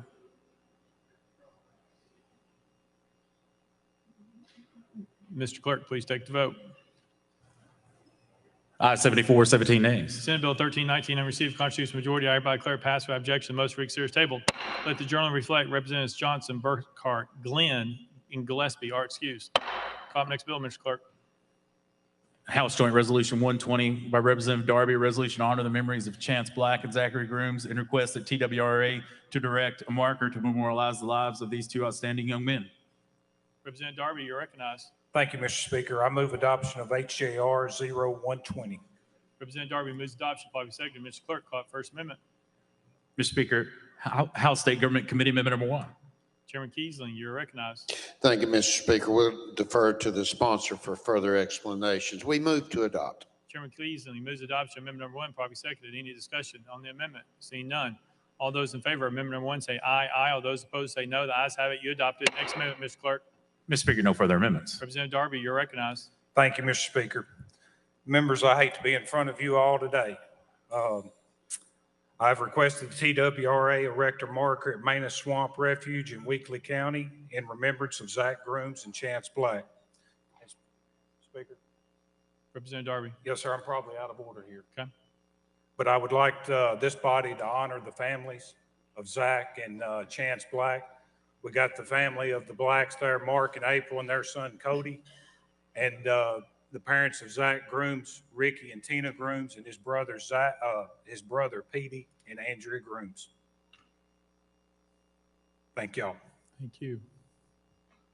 Representative Darby. And Mr. Speaker, could I ask the clerk to read the resolution? Mr. Clerk. House Joint Resolution 120 by Representative Darby, a resolution to honor the memories of Chance Black and Zachary Grooms and request that TWRA direct a marker to memorialize the lives of these two outstanding young men. Whereas on the morning of January 25th, 2021, Chance Black and Zachary Grooms were senselessly murdered at Reelfoot Lake in Obion County, and whereas the two sportsmen were hunting during the final week of Tennessee's duck season when the tragic event occurred, and whereas born on May 5th, 1995, Zachary Paul Grooms grew up in Greenfield in the Shafter community, a graduate of Bethel University, where he played on the baseball team and archery teams. He worked as a watermelon farm manager and had aspirations to become a police officer. And whereas Chance Lee Black was born on May 2nd, 1994, to Mark and April Black of Greenfield, a passionate hunter and fisherman who worked in the gun department at Final Flight Outfitters in Union City and planned to pursue a career in law enforcement as a state trooper. And whereas dearly loved by their family and friends, Zachary Grooms and Chance Black leave behind an indelible legacy of integrity and probity in public life, compassion and loyalty in private life, and diligence and dedication in all their chosen endeavors. And whereas the members of this General Assembly are proud to honor the brief yet well-lived lives of these two young men, now therefore be resolved by the House of Representatives of the 113th General Assembly of the State of Tennessee, the Senate concurring, that we honor the memories of Zachary Grooms and Chance Black, reflecting fondly upon their impeccable character and their stalwart commitment to living the examined life with courage and conviction. Be it further resolved that we request the Tennessee Wildlife Resource Agency to erect a marker at Manus Swamp Refuge in Weakley County in remembrance of the lives of these two outstanding young sportsmen, Zachary Grooms and Chance Black. Representative Darby, you're recognized. Thank you, Mr. Speaker, and I renew my motion. Representative Darby renews his motion. Any discussion on the bill? Seeing none. Any objection to the question? Seeing none. All those in favor of House Joint Resolution 120 as amended, vote aye when the bell rings. Those opposed, vote no. Has every member voted? Does any member wish to change their vote?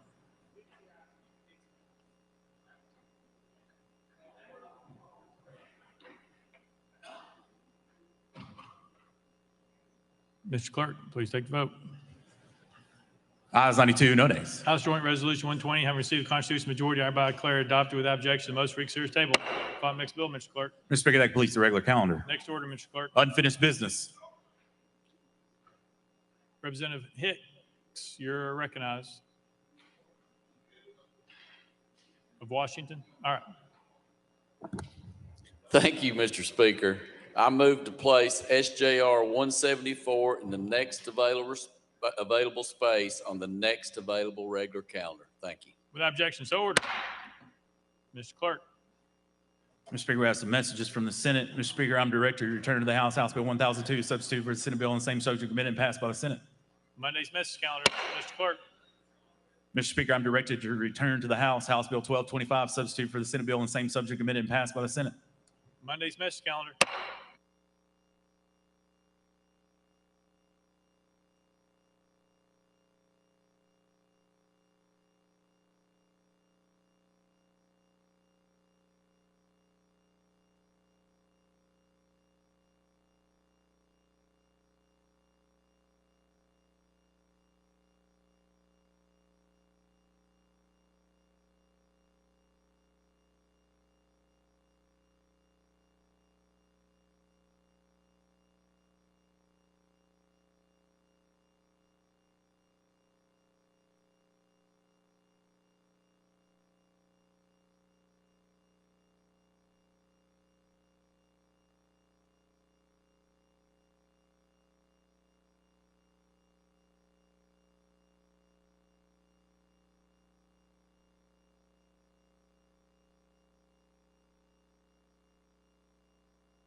Leader Lamberth. Members, I have a very important announcement that I think you'll all be interested in. On Monday, the flow motion will be presented to you for your consideration. So the end is nigh. We have much work yet to do. But at this time of the year, for our new members in the chamber, the flow motion does suspend certain rules that will be on your desk for you to analyze and debate and vote on. But it is basically allows for bills to move through committees at somewhat of a more rapid pace so that we can, at some juncture in the future, get the budget on the House floor, the budget documents, any other bills that need to be passed this year. Again, much is still under consideration, but wanted to give you a heads up that the flow motion does anticipate we will have that on your desk for consideration on Monday. Thank you very much. Next order, Mr. Clerk. Announcements. Announcements. Representative Parkinson. Thank you, Mr. Speaker. I was actually trying to speak on unfinished business, actually. But I guess we can talk about announcements. Members, the Seersucker Caucus will convene on next Thursday. Next Thursday, the Seersucker Caucus will convene. Thank you. Thank you. Representative Hammer. Thank you, Mr. Speaker. We have a Davidson County delegation meeting today in 8D. We'll do it immediately after session. We'll have the ECD commissioner as our guest. Thank you. Thank you. Representative Hicks of Hawkins. Thank you, Mr. Speaker. And members, if I can have your attention just for a second about a schedule change for next week. Just so you know, Finance, Ways, and Means Subcommittee, we will meet on Tuesday, April the 18th at 9 a.m. in House Hearing Room 1. So again, that's Tuesday in House Hearing Room 1 at 9 a.m. Thank you. Thank you. Speaker Pro Tem Marsh. Thank you, Mr. Speaker. Members, your 2023 Statement of Interest is due April the 15th. This disclosure is filed with the Tennessee Ethics Commission. If you have any questions or problems, see Doug Himes. Thank you. Thank you. Representative Boyd. Thank you, Mr. Speaker. Members, if you weren't a part of the General Assembly, a couple of years ago, we moved the Tennessee State Fair to the Wilson County Fairgrounds and merged it with the Wilson County Fair. And we have allocated some funds over the last couple of years for buildings. And one of those buildings, we're having a grand opening on Monday. It's the Made in Tennessee building.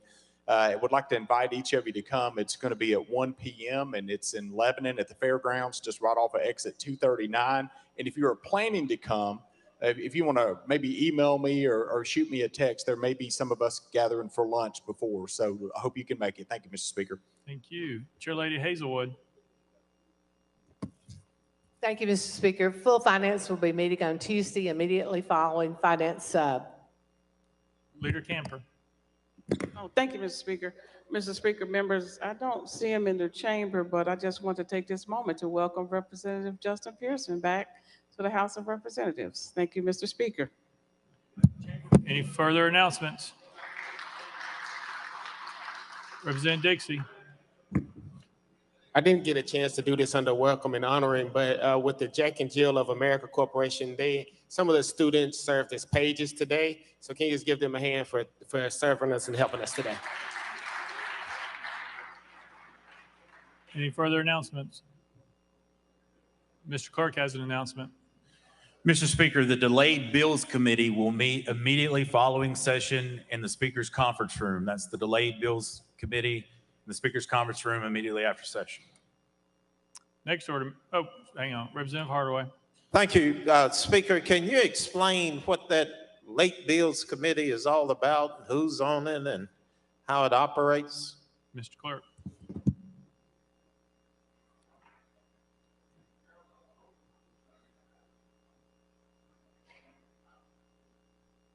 Mr. Speaker, for bills that were filed after the bill filing deadline, those bills are referred to the Delayed Bills Committee pursuant to Rule 77. And that is, the committee is laid out by rule. It takes a unanimous consent of the majority leader, the minority leader, and the speaker for that bill to come out of Delayed Bills Committee and be introduced. Next order, Mr. Clerk. Well, roll call. Roll call. Get my baby's love.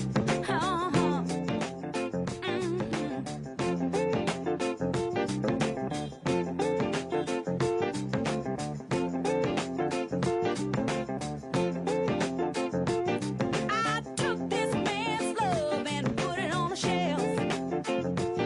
And like a fool, I thought I had him all to myself. When he needed love, I was out having fun. But I found out that all I had done was made it easy for the cleanup woman to get my man's love. Yeah, that's what I did. I made it easy for the cleanup woman to steal my baby's love. Oh, yeah. The cleanup woman will wipe his blues away. She'll give him plenty loving 24 hours a day. The cleanup woman, she'll sweep him off his feet. She's the one who'll take him in when you dump him in the street. So take a tip, you better get hip to the cleanup woman, 'cause she's tough. I mean, she really cleans up.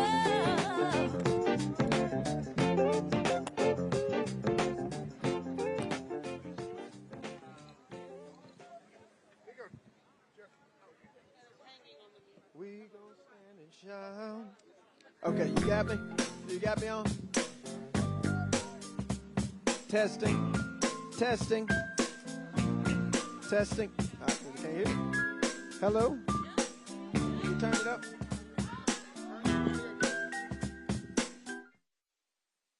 Testing, testing, testing, testing, testing. Can you hear me? Okay. A little more. You got me?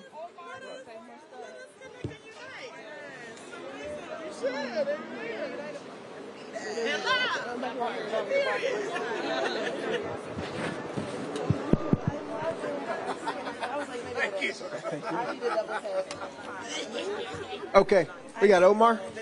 I know y'all from the spirit. Hey, Omar.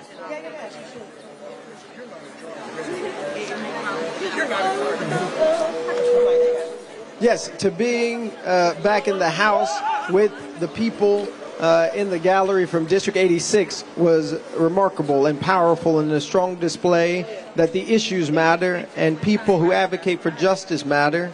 The restoration of representation for District 86 walked back in the House. The fight to end gun violence walked back into the House. The movement that can never die or be expelled walked back into the House. And I am glad that there were representatives like Representative Jones and Representative Johnson to greet us when we walked in. Second question, sir.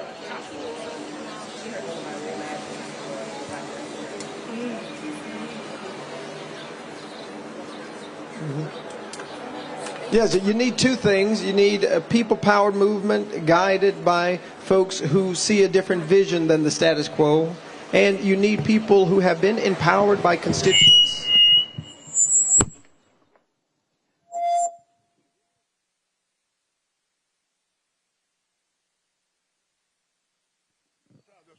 Check 1, 2.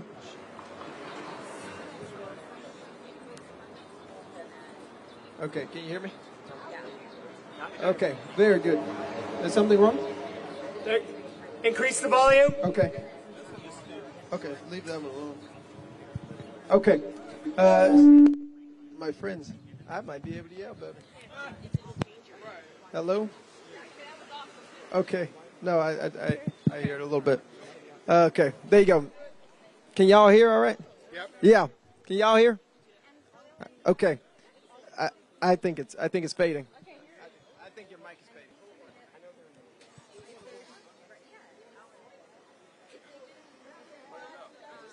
Give me a megaphone. Give me a megaphone. One's right here. There you go. Megaphone? Yeah. Okay. Anybody going live right now? The news stations must be freaking out. Just a second. Sky Cable. One second, just sorry. Representative, would you like to give me the question again in a moment? Yes, okay. And I'll be ready with an answer. But I give it fantastic to get the technology ready to record it. Everybody good? Everybody good? Okay. Very good. And just the question again was how do you sustain this movement, and what do you need? How much support do you need from other legislators and government officials, locally, statewide? What support do you need to make sure that is sustained? Yeah, we have to have a people-powered movement that's guided by the issue of morality, about the right to everybody to feel safe and to live in communities that are safe, and not with people, ordinary people, having weapons of war. And so I believe a people-powered movement with that faith and with that level of consciousness is part of what we need. And we need people who have been empowered by those of us who vote in our constituents in these communities to do their job, which the community has said is to do something. And so that's to pass the just legislation that we put forward. That's to debate the just legislation that we put forward and to make sure that we actually do make communities safe. And so, yes, we need Speaker Cameron Sexton and the Republican Party leadership to take this issue seriously, as millions of people in Tennessee and across our country are asking for them to do. MLK 50, third question. Hey, Andrea. So what does this movement, this moment, sort of amplify for you in terms of what Memphis has to say here in Nashville? Yes, Memphis, Millington, District 86, and Shelby County has a whole lot to say to the folks in Nashville, which is that we will not be bought. We will not be disenfranchised. We will not allow the system to continue to do us harm without responding. And so I believe our reappointment is one acknowledgement of that, but it also is something powerful that over 1,000 people marched yesterday, that there's a movement that is building in Memphis, that is burgeoning in Memphis, that is saying that the status quo is not working for us. The status quo and the people who are supporting and propping up the status quo are not working for us. And so we are going to fight to change that. And that's why this movement is going to continue to be sustained by young people. It's going to continue to be sustained in an intergenerational way, in a multiracial way that should give us all hope and courage to continue to fight. Yeah. Do we have a fourth question? Yes, sir. I've got a follow-up here. For your critics in the public, the general public, what do you, like, how do you get them on board with this? What do you want to say to them? For anyone who is critical of a people-powered movement that is seeking to end gun violence, that is seeking to bring people from the periphery into the center of the conversation, that's seeking to lift up poor folks and the voices of communities that are disenfranchised and that have been marginalized, I say to you, join this movement. Yeah. We need your dissent too. We need your ideas too. We need your opinions too. This movement's for everybody. Yeah. Nobody's out. Everybody's in. Yeah. And so for anybody who's a critic, you are not. You're a consultant. Yeah. Welcome to the movement. Yeah. Justin, considering what you've witnessed in the past week, are you hopeful that you can work with these House Republicans? I have no expectation that the Republican Party of Tennessee has had a change of heart. What I think they've had is a change of realization. Yeah. That the people in Tennessee don't want the things... What? Right. Don't want things to remain the same. The people in the state of Tennessee don't want things to remain the same, and yet they are clinging on to this past Tennessee. Yeah. But there's a new Tennessee that is being born, and they're going to have to get ready for it, and they're going to have to respond to it. Yeah. We just saw moments ago they've passed legislation that makes it nearly illegal to teach about racism or sexism in higher educational institutions. This is not democracy. This is not the type of state or the state of being we want to live in. and the majority of Tennesseans are with us. Now, are we going to win today? That bill passed, unfortunately. But if we stay with our hands on the plow, if we keep our voices raised on the issues, if we keep marching and keep protesting and keep organizing and keep mobilizing, realizing that we are not in the fight alone. Myself, Representative Johnson, Representative Jones, do not stand alone. We stand with people, millions of people, in fact. And I believe ultimately that is what is going to help us to be victorious, so that days like this, where we ban talking about racism in educational institutions, are no more. Are there any other questions? Yeah, sure. Reuters? Justin, what do you think of the reaction that, the global reaction to what happened to you three? Has that emboldened you? Does it make you think that change is possible? This has emboldened the conversation about the need to end gun violence. This has emboldened people to realize that we have a say and a stake in democracy. This was anti-democratic and egregious over-abuse of power and authority by the majority Republican Party in the Tennessee state legislature. This is not the behavior you expect in a democracy that idealizes debate. What we have realized and what this moment has started, and I think all of us are reignited in everybody, is that we care about our principles of government. We care about our First Amendment rights. And all around the globe, people are seeing this overreach of disenfranchisement and are saying this is not the way that things should be. And that is the power of this moment for all of us. And the reason everybody in the United States of America, everybody who cares about democracy, has had a stake in what has happened to our 200,000 constituents with the disenfranchisement that happened to myself and Representative Jones. No, thank you. Anything else? Thank y'all so much. Okay, thank y'all so much. Power to the people. Power to the people.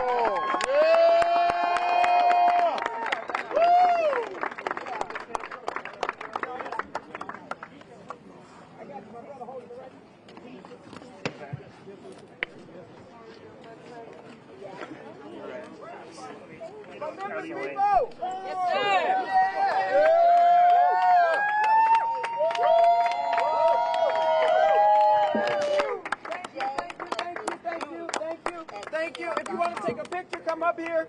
I want to make sure we get a picture individually. I know we just took one collectively, but I love y'all and I appreciate y'all with my whole heart. And on behalf of our entire family, I appreciate your support and your love and your sacrifice of time and energy to get on that bus, to come all the way down here and to fight alongside us. Not just one time, but some of y'all been here 3-4 times. And to the organizers who March for Our Lives, who made this opportunity possible, created this space. I really do appreciate y'all. And we're going to continue to fight and organize and mobilize in a way that sustains this movement. The movement lives. The movement lives.